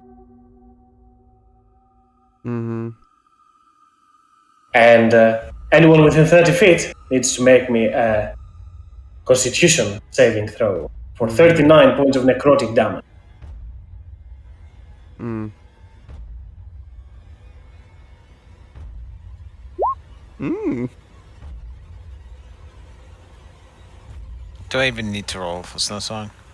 And Shatrix, you get, It's 19 health. I believe. I mean, if he goes to 0 regardless. So definitely goes.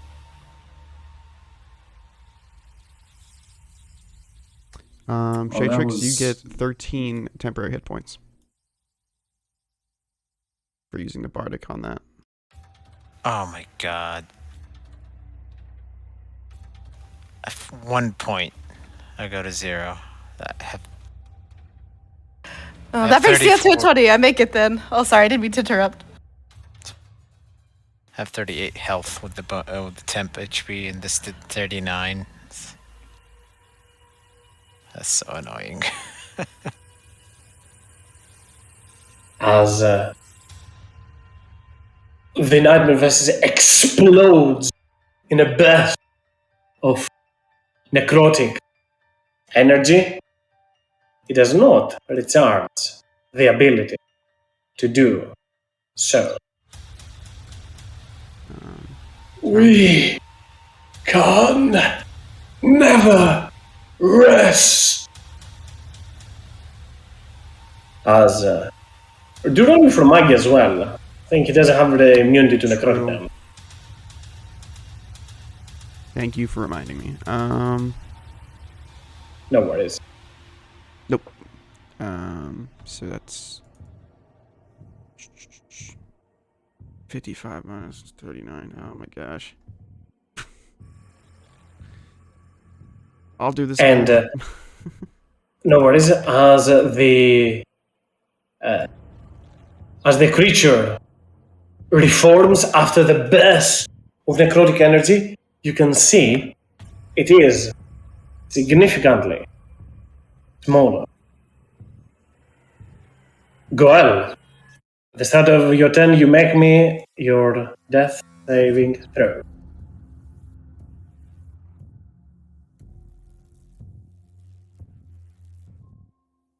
Nathaniel, you are up next. Also, Goel, you do make me your wisdom saves for the frightened effect. You still make them even if you're... But yeah. Nathaniel, your turn. So who's down right now? Goel, Snowsong, I think the two. Goel and Snowsong? That is correct. Okay. I have actually used every single prayer of healing that I had in my arsenal. I used both, so gosh, I can't do a prayer of healing.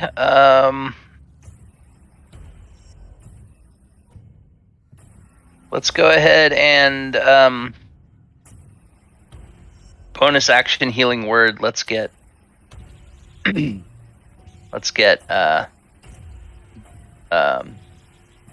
Goel up.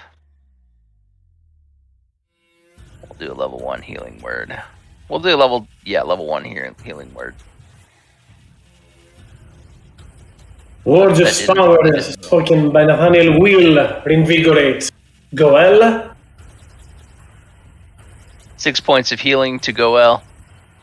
And I'm concentrating on Moonbeam still. Made the con save on that one.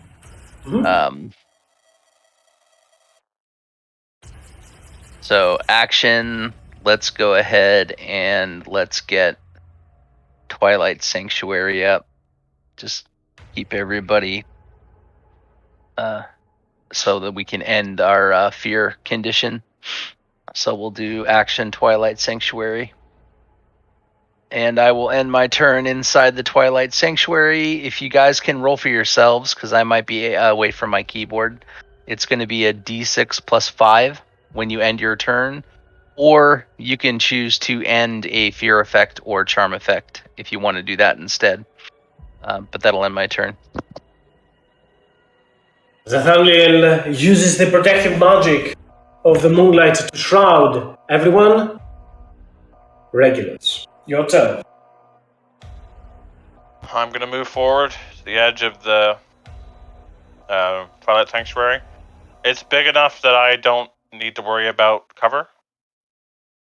Given just that like a wall? there is a lot of wall in front of you and there is Atrix, I'll give it half cover, not 3/4, because the creature is indeed big, but there is a lot of cover based on the surrounding. Like the most of the creature is protected by the wall as well. Alright. I'm gonna cast my last first level, and I'm gonna cast Guiding Bolt. For it.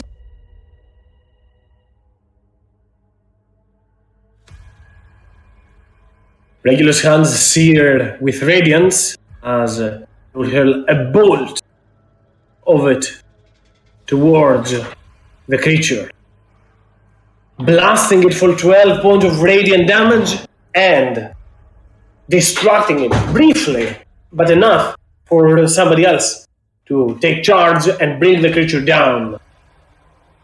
Anything else, Regulus? I don't think I have anything bonus action wise.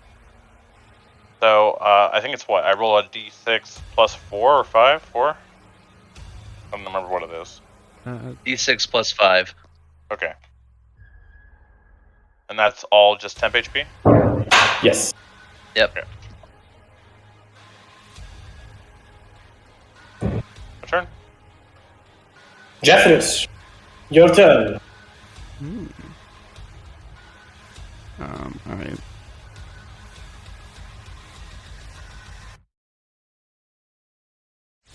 Okay. Sorry, brain. Jethris is going to peek out into the hallway and fire 2 mineral shots at this thing, I guess, since it's magic resistance. First one at advantage because of guiding bolt. Oh, awesome. Okay. Come on, where's my fucking thing? There it is. 16? 16 hits. With a plus 2 to it says it still hits. So 13. And my next shot without Genie's Wrath. 15. 15 barely will miss as you hurl 2 shots. The second one will hit on the walls surrounding you. Alright, and Jethris will command Muggy, I suppose. But first let me roll that d6. Hey! Okay. So 11.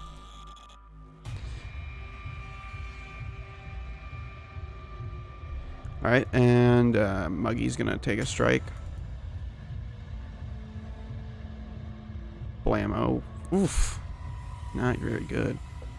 Maggie tries his best to string through it, but the creature is smaller than it used to be and swirls around evading the attempt. Yeah, he'll swing through, and then I'll use my inspiration to try and re-roll that, actually. Go for it. It swings around with its rotting hilt from the previous necrotic attack. 16. 16 hits. 10 force. Actually, nice. Done. And can Muggy roll, since he's in the sanctuary? Any creature that ends its turn there, I think so, yeah. Oh, alright. Sweet, 7 points. Zeke, you're up next. Is it looking rough? Very rough. Okay, pop, here we go. Both of those will hit. 7, and I've just got a flurry of blows. I got 1 key point left. Go for it. Pop, pop. 15 hits, 11 does not though.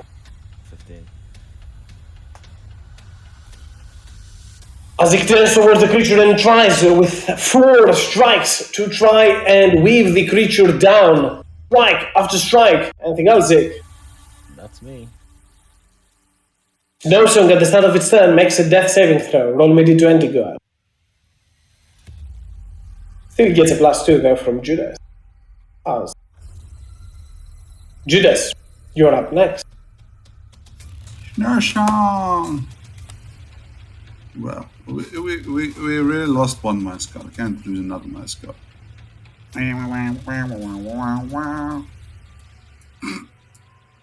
Although I'm not so sure how useful was it? 3 HP is gonna be. That's 3 XP, 3 HP, and he doesn't have to make diff saving throws. So, lay it on hands.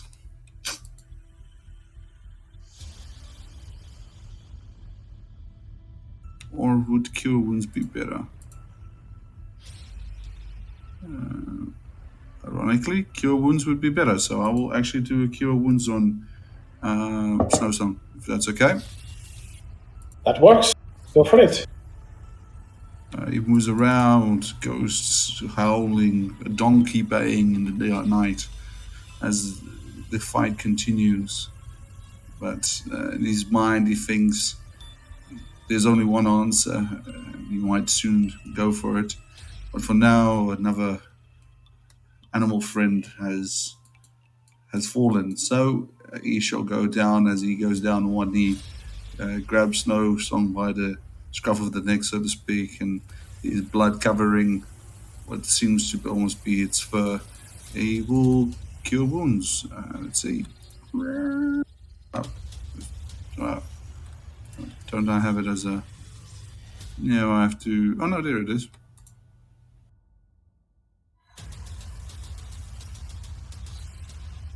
Wow.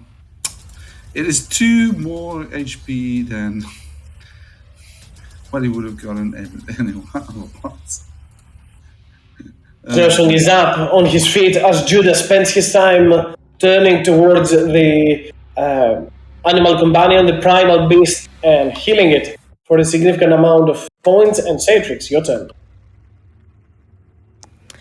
All right. So seeing this thing starting to look weary, she's just going to keep going at it.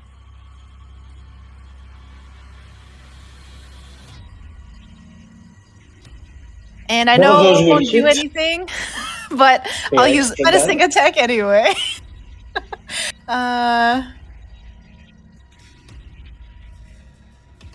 Then where's the other one? There it is. Good damage all around. That's 14. 34 points of damage as Satrix, your blade strikes again and again at it, shearing the creature as it looks in horrid condition. But it is still up. At the start of its turn, though, it needs to make a con save against Nathaniel's Moonbeam. Yeah. DC 18, and I rolled 24. Good golly. Oh, well, it'll take half. 12 damage. Which is a lot of damage. Sadly, not enough to disperse it as the creature barely has still some soul surrounding it. We can and will never rest. Blah. And the creature will disappear. Whole lot amount 7 hit points. Close. Very Does close. anybody have like a reaction or anything they can use to finish it off? If it hit me. Yeah, it's gonna hit me. I don't think that provokes Come on, attacks of Oosh. opportunity, so And I will drop their initiatives.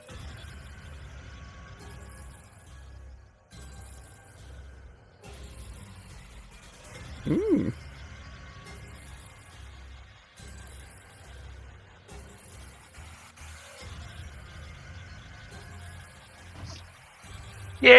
Gary! Gary's soul passes into the ethereal plane with it.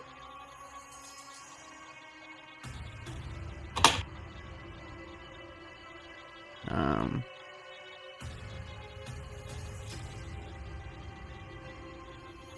I think Jethro starts storming up the stairs.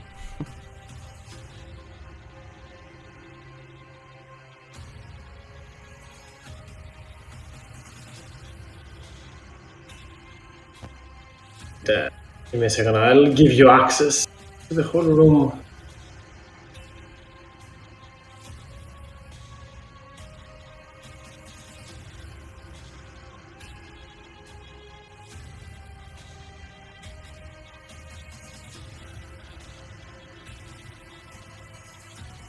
As just a second.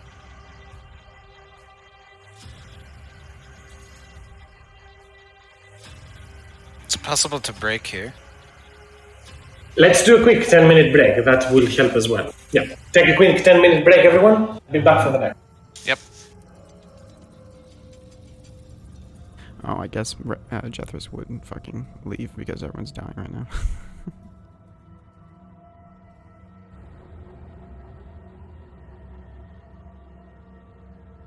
Dying. Yeah, they're all dying. You all suck. The other one I was thinking is, like I said, is did that guy just pray to the Lady of Doom when he was up there? I mean, to be fair, the whole town was praying to the Lady of Doom. Well, like- they weren't praying. They were they Oh. were offerings. You know, they were asking, "Please don't murder us." Yeah, well, I think that also means that they allow a church of the Lady Doom in their town. So, therefore, I assume that means that they are praying to that deity over any other deity. Or they're supplementing to her. What's it called? They're giving her offerings and such. That doesn't mean she's a worship. It's kind of like that thing is the difference between a bribe and a gift, or shall I say, what's a tribute and a gift is two different things.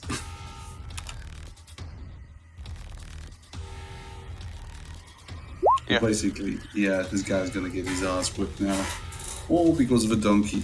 Which we, Well, to be fair, we were also not really given the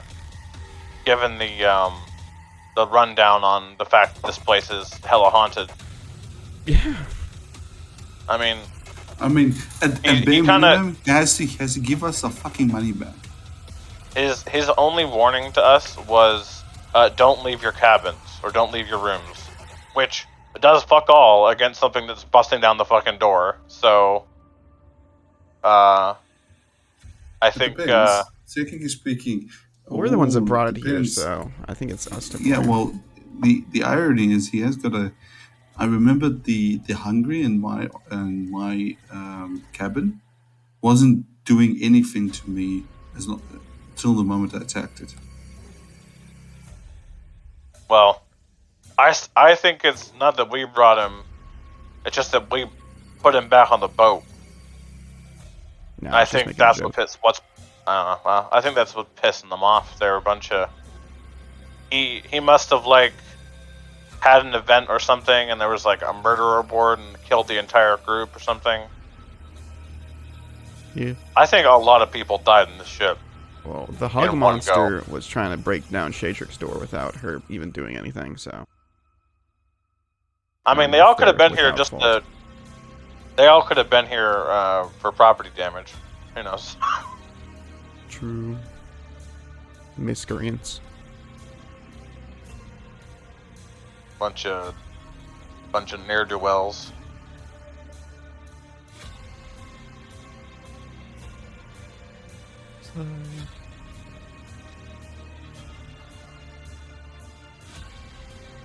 I'll be back.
Back. Hey, Don't report me to PETA for animal cruelty. I'm only going to do that.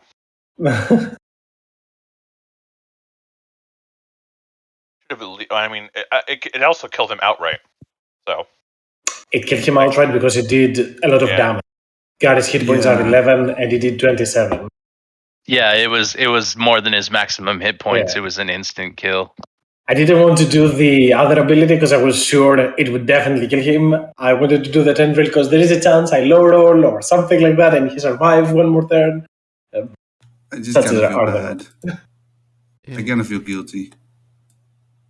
In my head canon, Gary just had one last hurrah and convinced the creature to leave to the ethereal plane and have mercy. Gary was the leading soul that said retreat. Yeah, I didn't have a channel divinity left, but I forgot I was actually within 10 feet of Gary, so sorry about that. I could have actually taken his damage, but I only clicked that like 3 turns after Gary died. I mean, 3 people went after me. it wouldn't have mattered. That damage was like 3 times over his max. Even if you healed him to full, he would have died. No, I could have taken his damage. Yeah. Redemption Paladin. Oh, Yeah, I thought the problem was my brain went for a brain fart because a long day at work. But basically, it's fine. I thought I didn't have a reaction, but I actually did have a reaction. So you're Because, saying Gary died because it's your fault? But none of you in game will ever know that. Out of game, I shall forever hold it against myself, but in game, you shall never know this. first thing Rayle's going to say when he You comes know his out. murderer. Why you didn't take his damage? No, pretty sure those are not going to be the first words. But just to double check, I think everyone is here. But Goel, are you back? Just to Yeah. check. Zik? I'll assume Zik will be soon with us. And Nathaniel? Yeah, I'm here. So Because- Zik will be with us. Go ahead, Judas. I was just thinking, what was it? One thing that always gets me confused is because advantage attacks eat up your reaction, doesn't it? Tax of opportunity, sorry. Tax of opportunity. Yes. Okay, that's how I got confused. Okay, never mind. As, I might not have had a reaction, but I did. as down here onto the riverboat as you are, slowly both the moonbeam and the Twilight Sanctuary. You can roll Nathaniel if you want for one last time. Or Yeah, does everyone. someone want to roll a couple of d6s? And then everyone can kind of end the fight with whatever the best roll is. I have the max. Yeah, okay. So the As max Satrix will- reverts back to her normal form as well. So you can all end the battle with 11 temporary hit points, and they'll last until the end of your next long rest. It'll hopefully be in the next couple hours. Never.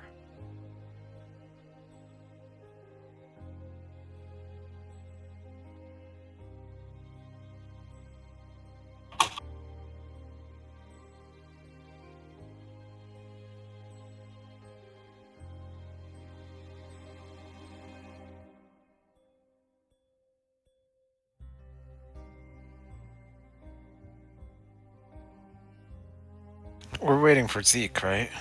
No. We're back. It as everyone is looking, stunned around them. Jethro's What just leaving trans- upstairs. Yeah, Regulus knows that probably Gary is gone, but he can't. He also knows that there are probably people heading for the captain right now that are going to be angry, so he's going to head up stairs.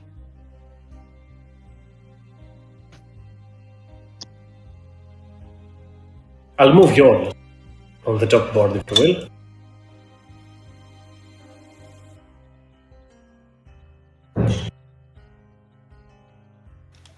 This was a valiant battle. You've lost a great asset. This this was avoidable. This wasn't some sort of great attack that we unleashed. We got fucked over. How so? This bastard up here just decided not to tell us anything about any of this, and we wake up with fucking things crashing in our room, and this gigantic mass of souls just comes in and kills your stupid pet. He did say that. What, to stay in our To room? remain, yes. He didn't tell us that there were going to be things crashing into them, or things jumping out of buckets, grasping at Regulus. Well, I do think this captain has some explaining to do.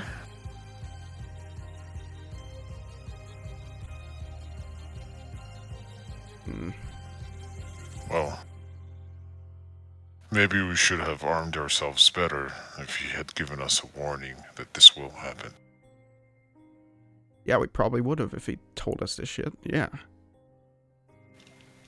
But what good would it do? Well, I certainly wouldn't have almost died. That's for sure. The I'm bad ready to get things the fuck had off this planet. already happened. Look, it's a terrible situation, but we're barely a day's worth down the river, and it's like a 5 to 6 day journey or something. And we could take that by foot, but by the time we'd get there, we'd have no, our lead would have gone cold. So we need the captain and his ship. And I don't think any of us can run it. I have small experience with ships, but I don't have any proficiency or any training, formal. And trauma does things to people. I mean, we saw he's drank a whole lot. He's probably seen his fair share of shit, and not all of us. Not that all of us haven't, but some people don't take it like the rest. Some people don't take it like we do. He might have tried to avoid it, try to block it out. I don't want to, advocate for the man who got one of our close friends and, well, a beast of burden killed. But there are other demons that some people have to fight. Maybe he should have told us, but... If we speak to him, perhaps we can find out why that creature is appearing in the first place and put a stop to it so it doesn't appear anymore. That works. I just want to try and say we go in constructive about this, not try and tear him down. Looks like he's already torn down enough.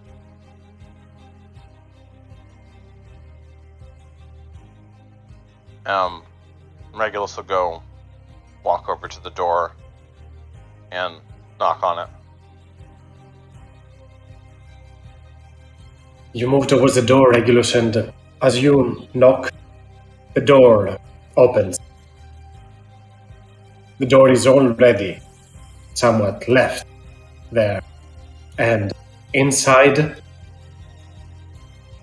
Captain Wormwood stands with his knees onto the ground, his head laying and staring at the floor, the wooden boards of the ship.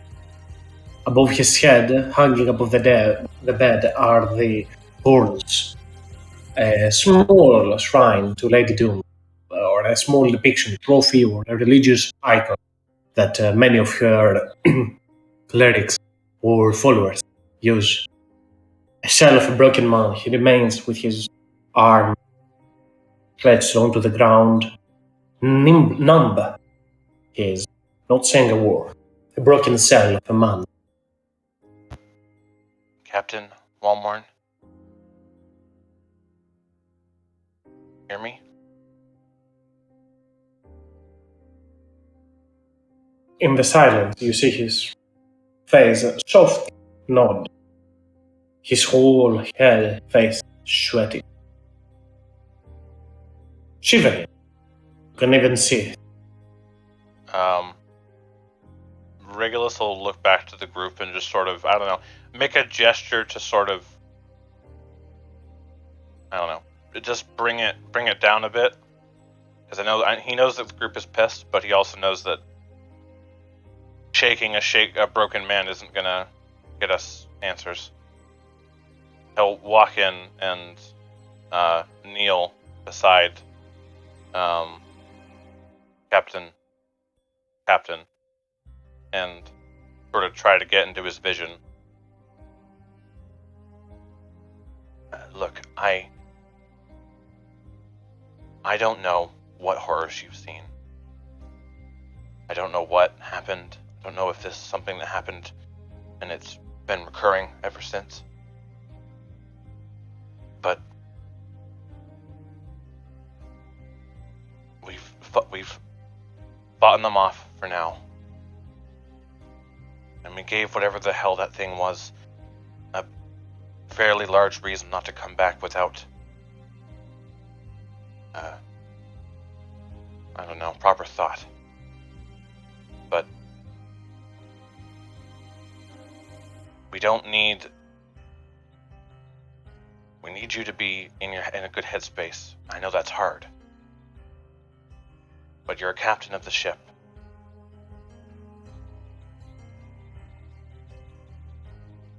Make my persuasion check, Regulus. Alright. Correct me if I'm wrong, I believe I'm doing this at disadvantage. Because I have a first level exhaustion. I think I went down once. That is correct. Okay. I'm gonna... I don't think I can. I don't have any insp. You have. Oh. Yeah. Oh, right, yeah. I will re-roll. Flat. Regular. Just normal. Ah, fuck off. Come on. I don't suppose anyone wants to ever give an insp to this man. Or to try and get this man out of his fear coma. I ain't got none, and none for this guy either. The captain mouth back What? to Get out. Fear coma? Is it like a disease or not really? No, he's just broken down. Do you need my help? The man will stand slowly. They will be back. He will utter under his breath. They always do. Right. And that they're here in the first place. It's the river. Cursed. Something in the forest makes people go missing. Bound to the river, and those that move through it not. They wouldn't attack if you were inside. Unless provoked. Hope. Maybe it's not the river. Maybe it's the person. But I guess. Maybe the heroes of Blackburn would would it be enough to lift curse.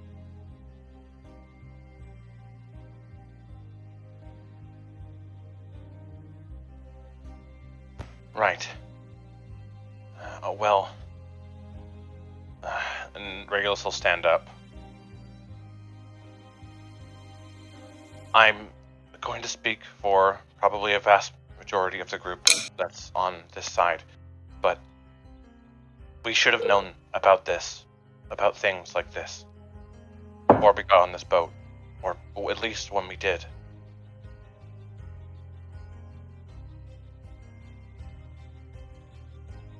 You're right.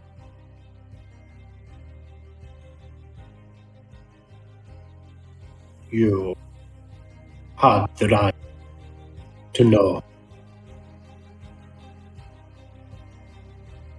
I just didn't know. Tell you. Tried to warn you. Well, unfortunately, we didn't have the piece of information that says that they'll leave you alone if you don't leave the room. We had various inclinations that they were breaking down doors. They were trying to break down Shatrix's door, along with ours. It didn't seem... It's the stairs.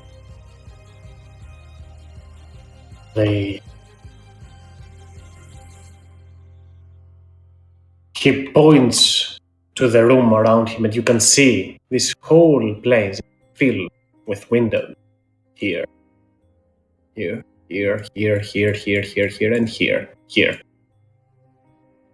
Creatures taunt me. They look at me, or what I've seen, what I know, what they know.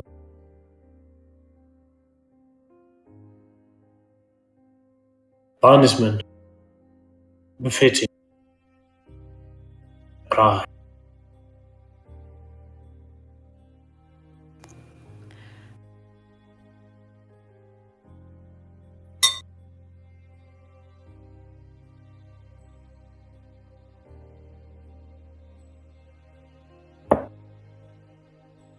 He looks to the outside to see who else stands for a moment. Gulps. Then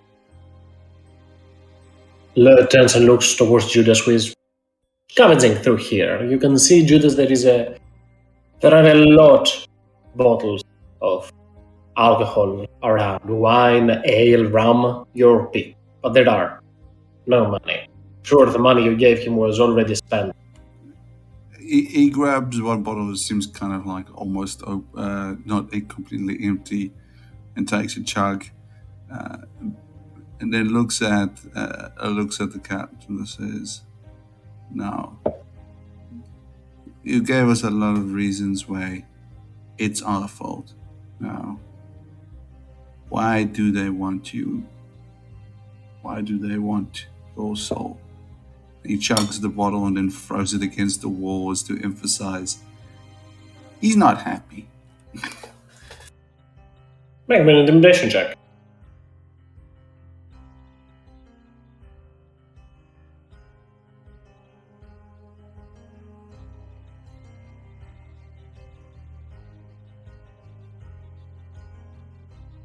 I have done this trip too many times. And I've watched people die too many times. Those are the souls who are sick. Revenge on me. I swear, I didn't know what I was dragging those souls to. Didn't know what I was bringing those people to. If I knew, I would have never made the trip. Judas bears his kind of his fangs and moves closer, and he says, "The first time, maybe. The second time, you could have been forgiven. The third and fourth, and how many times after, you know they were dying to something, and it was getting stronger. You are. I say we feed him to it." And Judas kind of just changes tone and looks to the rest of them.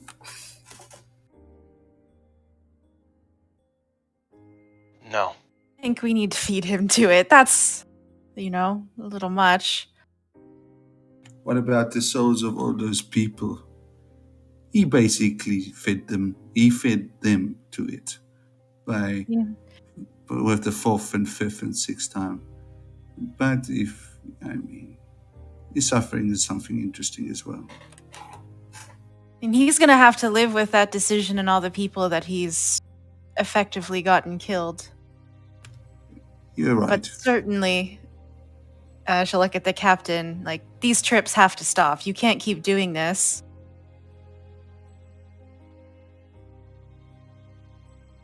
If you have any leads on where, when this specifically happens, if you know which side of the river, which part of the forest this happens, we've seen that the corruption's edge is in the town. And if it continues, it might just start reaching into town. So,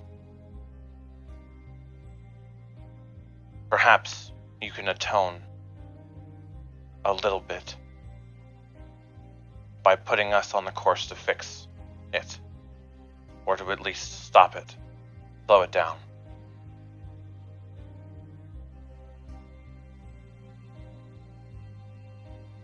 Came from a People- forest? Sorry. People were right about the lot of you. You are good people. You don't deserve to be in this boat. Trust. Either Regulus or Satrix can make me persuasion checks. You are technically aiding one another with what you are currently saying, so it would be either an advantage. I think Satrix doesn't have an exhaustion level, or a normal for Regulus. I'll let you to figure it out. I don't know. What do you want to do, Shatrix? Do you want to roll advantage, or do you want me to roll normal?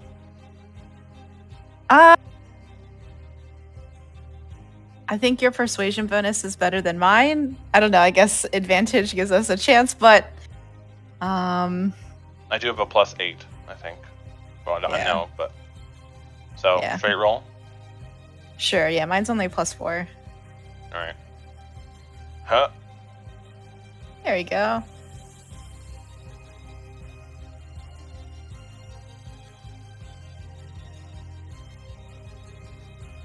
The man looks there. Two of you. It's close to our destiny. But we'll need to survive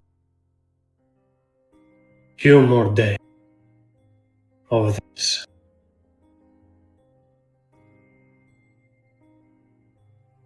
Right.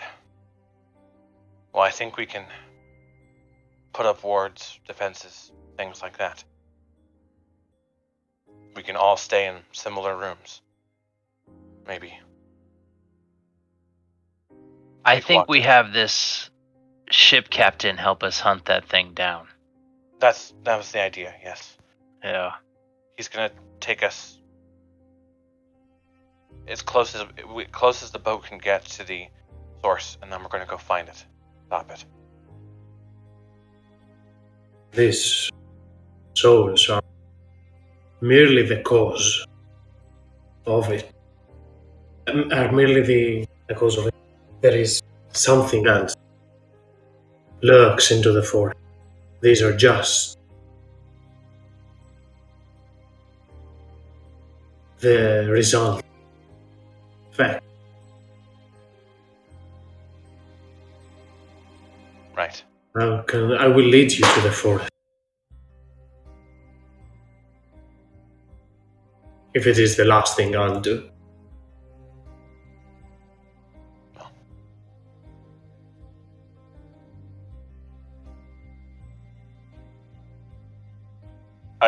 Regulus will gets this sort of vibe, I think, from like everyone but Shatrix himself and maybe Nathaniel. I don't know how Zeke's looking on this situation. Is Zeke as unequal pissed as everyone else?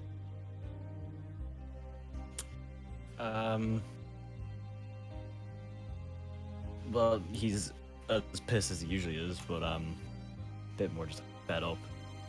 Resting grumpy face as per usual. Regulus will look to the rest, or to those that seem to be on the side that this guy is just as bad as the creatures.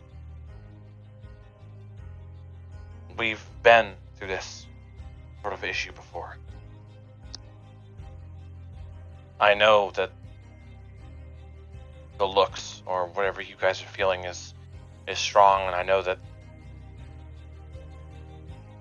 this man's death would feel like a justice for people. But death won't bring them back. And we should give him a chance to at least atone for what he's done.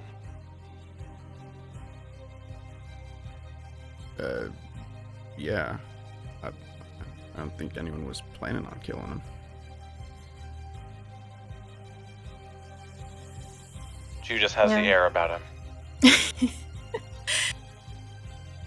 No, I think after what Satif said is true. Let him suffer. Let him live with the pain. Death is too. He was quicker, and he kind of almost leans into it, smiles at him, says, "Too good for people like him." And he'll just walk outside.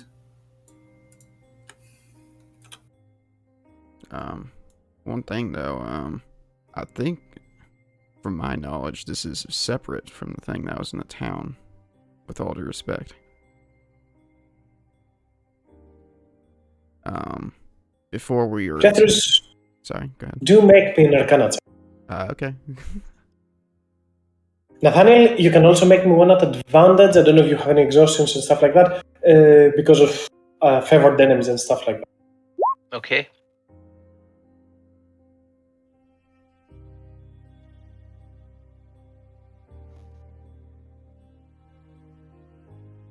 Jethros, you believe you've read something about those creatures somewhere recent as well. You think you've seen something in regards to those, you know vaguely what they are, but you can't really tell. What you are able to tell that indeed the feeling in here is haunted, but not this in an eldritch way, in an aberrant way. Yeah. The eyeballs, the weird symbols, all of that you saw back in Blackburn seemed something mysterious, something rather else. Nathaniel, I'll turn towards Nathaniel now. For you know what those creatures are. In recent times, through Nilfrid's knowledge and the research that you have been there, after studying a little bit, you have come to understand a few things about those creatures. Though for sure, the creation of a creature like that can be of multiple causes, and obviously this one here might have a different origin.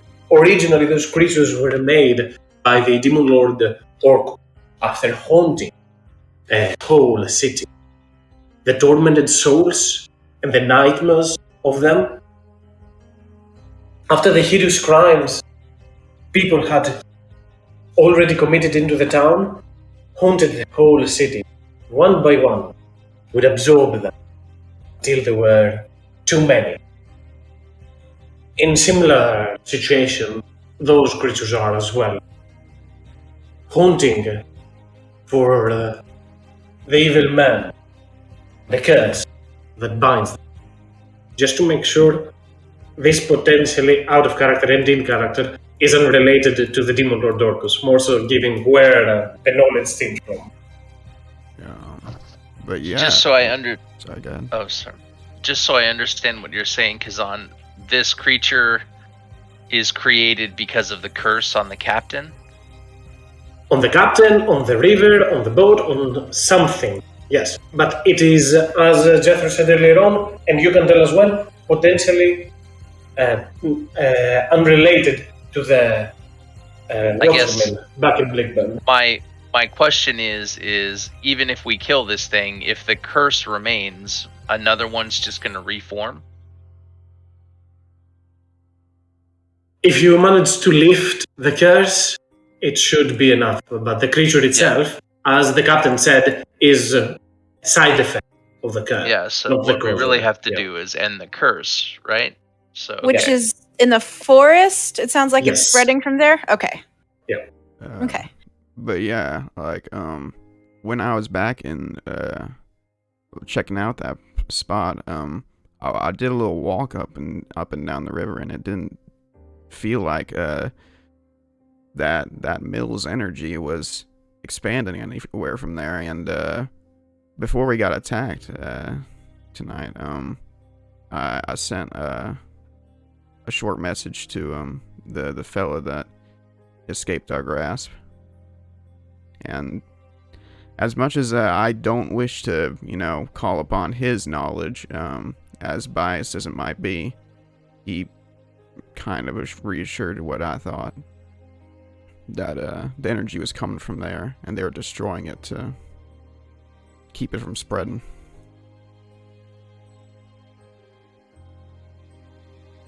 Well, right. Either way,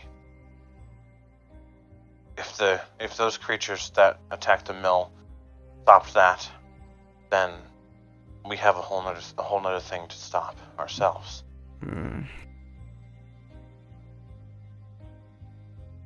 I don't They think can't let this curse spread. if that creature, from what I saw, it took Gary's soul. If that kind of a thing spread and got into a town, it could kill it could kill an entire town, and it would just get stronger. We can't let things like that get out of hand. First it could be that town, then it could be the next one over. I don't think it's something that we can let sit. And it's on our way.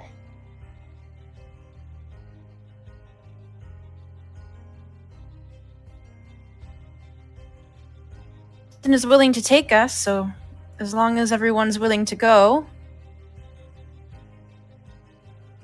Yeah, well, he's willing to do a lot of things, apparently. I'm good to walk with him if you are, but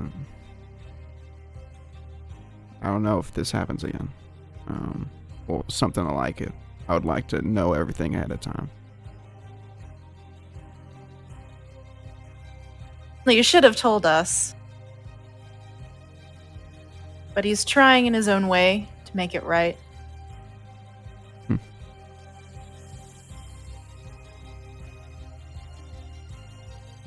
But I guess, on the way there, we should all group together tonight. I think, Nathaniel, whatever you used, and she points to, the circle, that was quite effective. I mean, it'd be pretty close quarters, but I think if we all maybe rested in something like that every evening, I can it would probably be okay. I can place a bubble of protection around us that we can sleep inside, like a climate controlled bubble that no one can enter but us. That would be good. It's gonna be a bit shoulder to shoulder, I imagine. But I mean, we've all gone to the Shadowfell together. I don't think that this is insurmountable problem.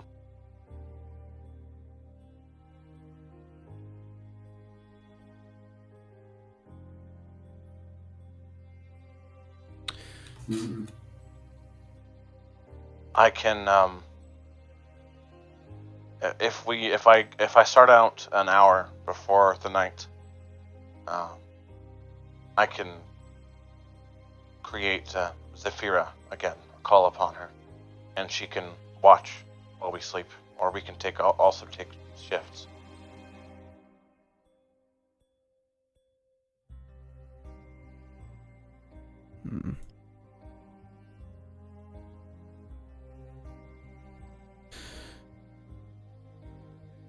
Yeah, I don't know, but let's just sleep. I want to just have this night over with.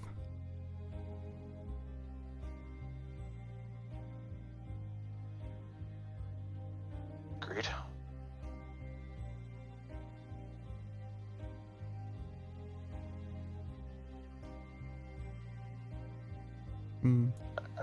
I guess we take we go find maybe the biggest room in the lower decks, and set a shitload of bed linens down on the ground inside the new hut. If that's something we can do today. For sure, I think Tiny Hat is a ritual spell, right, Nathaniel? Or am I misremembering? I think it's a ritual spell. It is. What, Lamon's Tiny Hut? Yeah, I think it's a ritual spell, right? Yeah, I'll be casting it as a ritual. Yeah. Mm-hmm. Nathaniel will sit down, and probably draw a ritualistic glyph on the ground with some chalk, and remove a pouch full of small glass beads that he places in strategic parts of the glyph design, and probably say a quick prayer to the Moon Maiden that lasts maybe 11 minutes or so, and then the bubble will form around him. It's kind of like a opaque color, so it'd probably be opalescent, kind of like moonstone, probably. I think Regulus will go down and come back up, stick his head up above the deck. We can probably set up in the spooky dining room. Push the tables against the doors if we need to.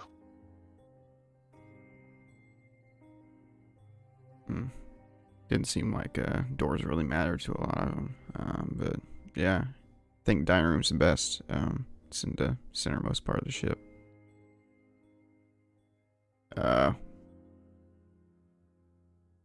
Is he coming with us?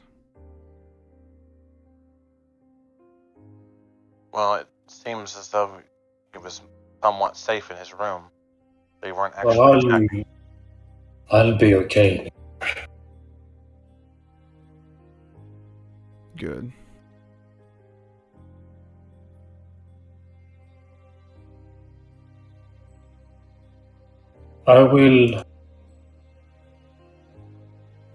I'll do some repairs to the ship, bro. Fix what damage has been made. There are some ruins stolen into the forest. Usually when you used to operate this vessel, more often I would take them there for a quick stop. It's a nice and serene place. Still is. unaffected from what horror lurks in the forest. Might be a good opportunity for you to, well, relax, forget what happened today, put your thoughts elsewhere.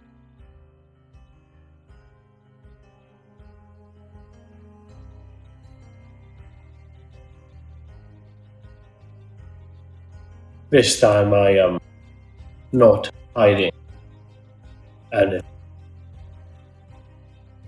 And he will move to the side, grab a half-finished bottle of rum, and start chugging at it.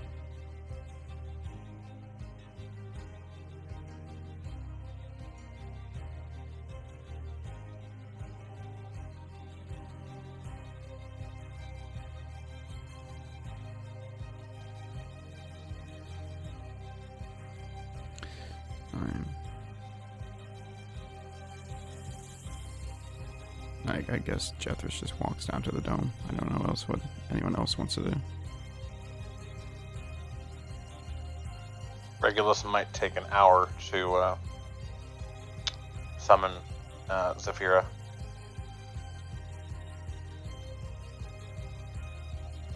Before going for the long rest. Yeah.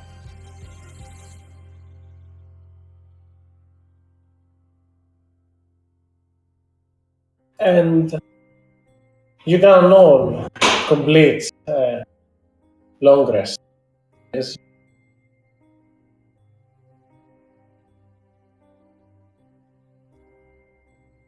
If someone wants to be doing anything during said rest, whilst you are awaiting, do let me know. I think Jethris just sits in the dome for a little bit and we'll look at his jug and then at Nate, just glancing between the two for a moment.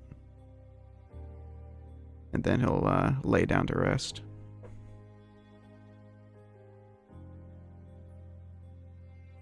Nathaniel prepare during his ritual, see if she can pick up a few tricks. And I don't think she has much else to do. Yeah, I can teach you some stuff.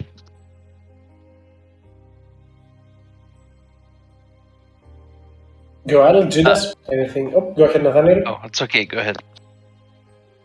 Say is that what you wanted to say? Go on. I'll turn to the other side. Oh, I was just saying, like, Nathaniel will probably, since you're learning how to control your new spark of divine power, Nathaniel will probably talk to you about, like, ways to, like, better channel your power, and some of it might be a bit, like, dry and technical because, his power is a bit different than yours, but he'll kind of talk to you about how to, like, kind of just bouncing ideas back and forth about how to better channel your power, stuff like that. Yeah, she'll definitely do that with you and try to just learn as much as she can.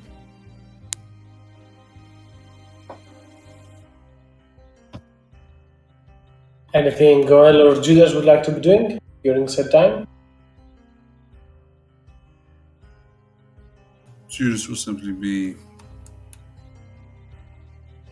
contemplating and thinking of the poor donkey. He couldn't save. His fault. Anyway, yeah. Just torturing himself. Goel and Snowsong will probably go deep within the ship and just be in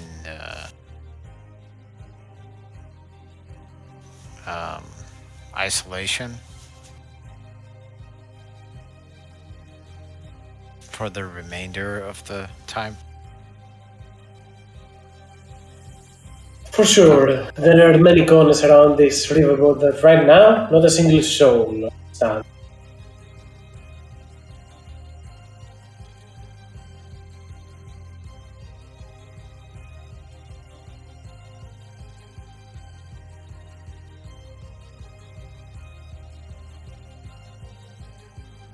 And you can all, as said, complete your long rest.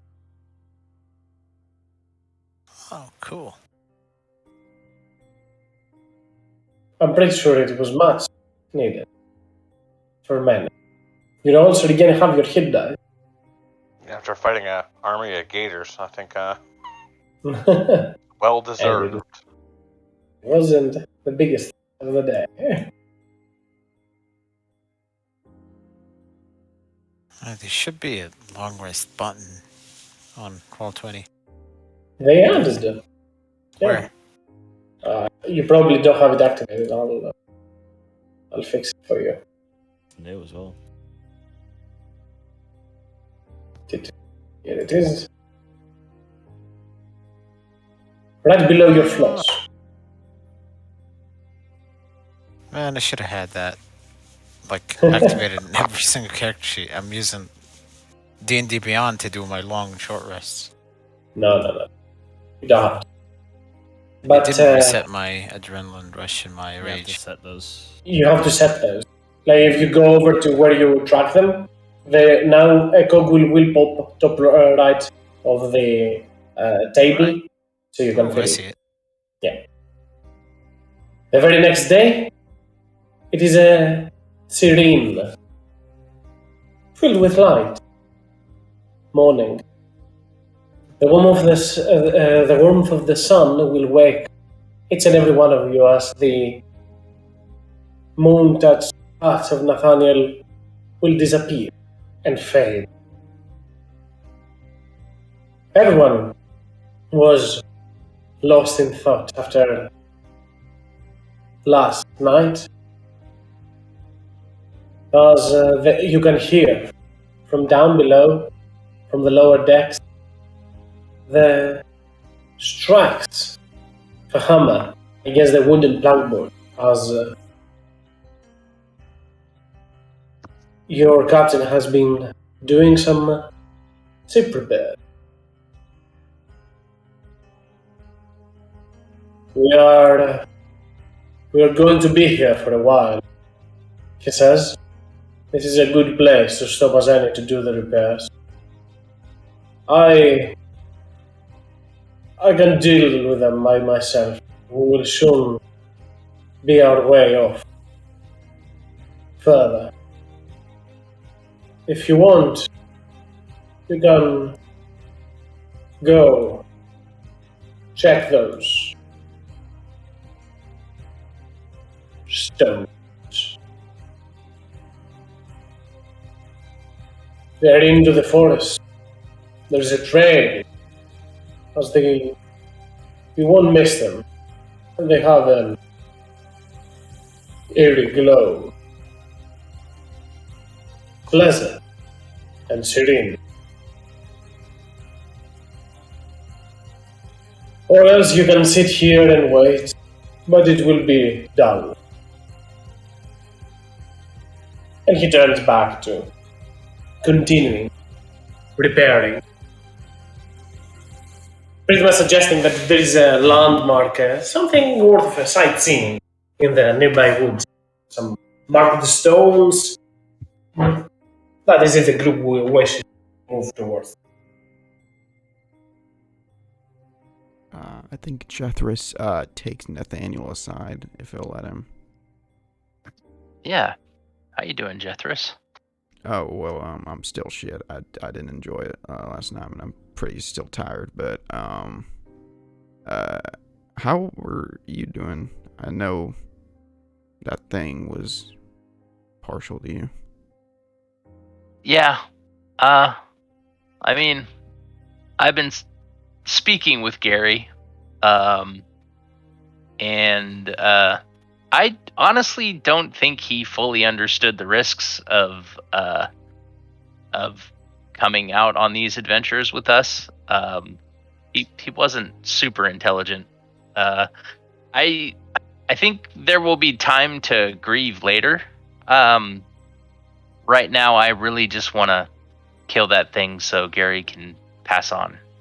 You know what I mean? Like it's for me, it's more important to just make sure that Gary's soul is freed from whatever it is that it's stuck in. But as far as grief is concerned, I think we can defer that until maybe after we've saved him. Yeah, I was asking.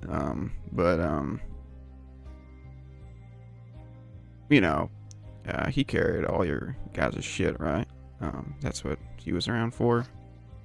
He did. Yes, he was our. He carried quite a bit. As a matter of fact, Kazan, I guess we have to figure out what to do with all the stuff he was carrying. I think it's leading up to that, but go ahead, continue, Jeffress.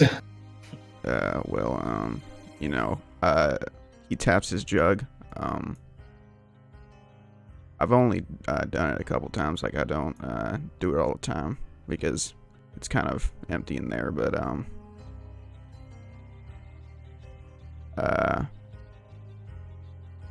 this is a sort of a resting place, if you will, that I can take host inside of. And if you'd like, I could help you all carry some of your shit around. Oh yeah, that'd be great. I mean, that way maybe we won't have to put another pack animal in danger. How does it work exactly? I mean, it looks just like a bottle. Oh, Is it? Would you like to see? Yeah. All right. Follow me.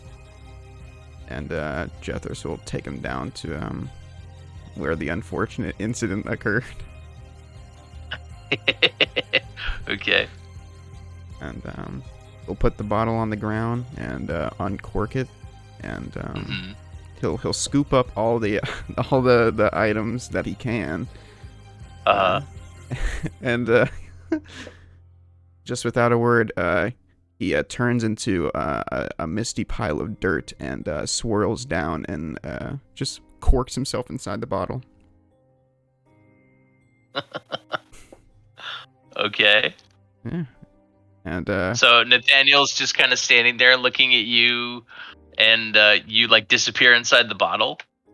Yeah, it's very much exactly how you would think the genie from Aladdin goes back inside his lamp, but just a pile of dirt.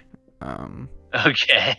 So I guess Nathaniel would walk over and pick up the bottle and like heft it in his hand. How much does it weigh? Man, I don't know. How much does a moonshine bottle weigh? Okay, so it just weighs the weight of a normal bottle. Yeah. And then I guess I would like uncork it and like look inside of it. It's completely fucking empty. I guess I would put the cork back on and then put it back down on the ground and like step away from it. Yeah, and after about like 2 minutes of him settling the stuff that he could get inside the bottle, it'll just uncork and he'll spew out as sand and reform right next to it. Wow, that's incredible, Jethros. I've never seen anything like that before. Yeah, it's not really, taught in schools. It's from a prior business arrangement. Interesting. Okay. Well, I mean, Kazan, do you want to create like a magic bottle handout or something? I guess we can copy all the items from Gary's pack to like a new handout. I think Jethros has a notepad himself that he's using that, and he can either copy them or I can make a handout, whatever is easier for you, Jethros. I guess I can, after this session, I can get in my notebook and write down Gary's stuff, but I think I'll make a handout on Roll20. Yeah. I'll make a handout. Jethros Jack.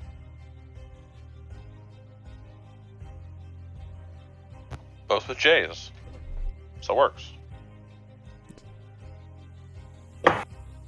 So the handouts, everyone edit it. Mm-hmm. That's really cool. And yeah, so yeah, Nathaniel knows about that now.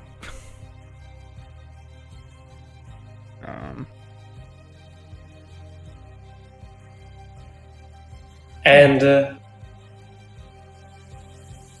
just for the last bit, because some more so for me to know for next time, as the captain did ask the group if they are going towards the forest to check on the landmark he suggested, or will the group be just doing repairs here so you can assist in moving faster?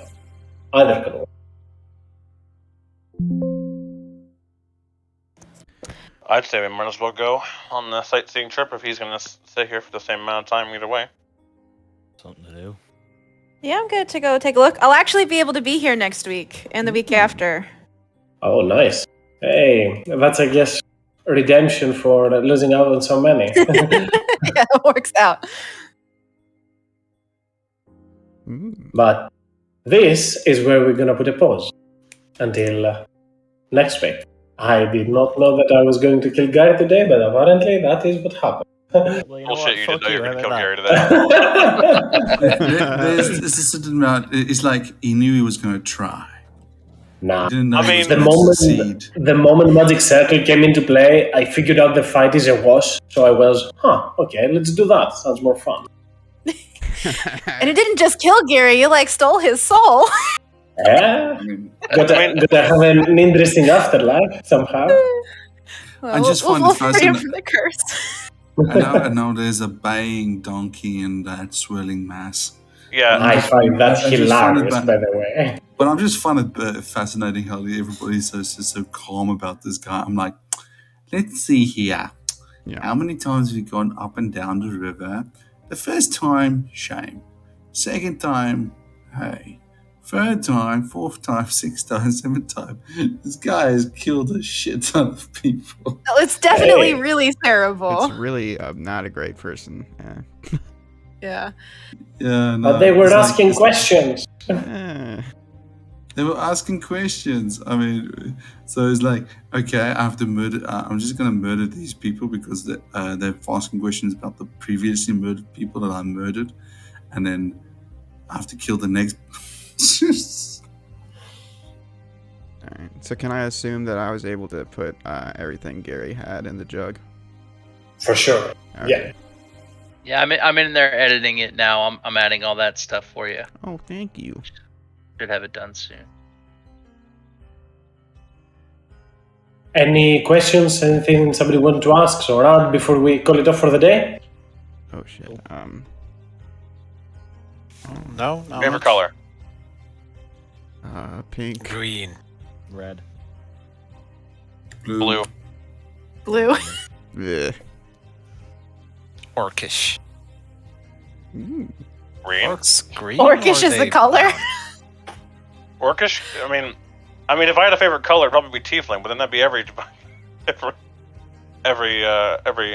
primary color and secondary color.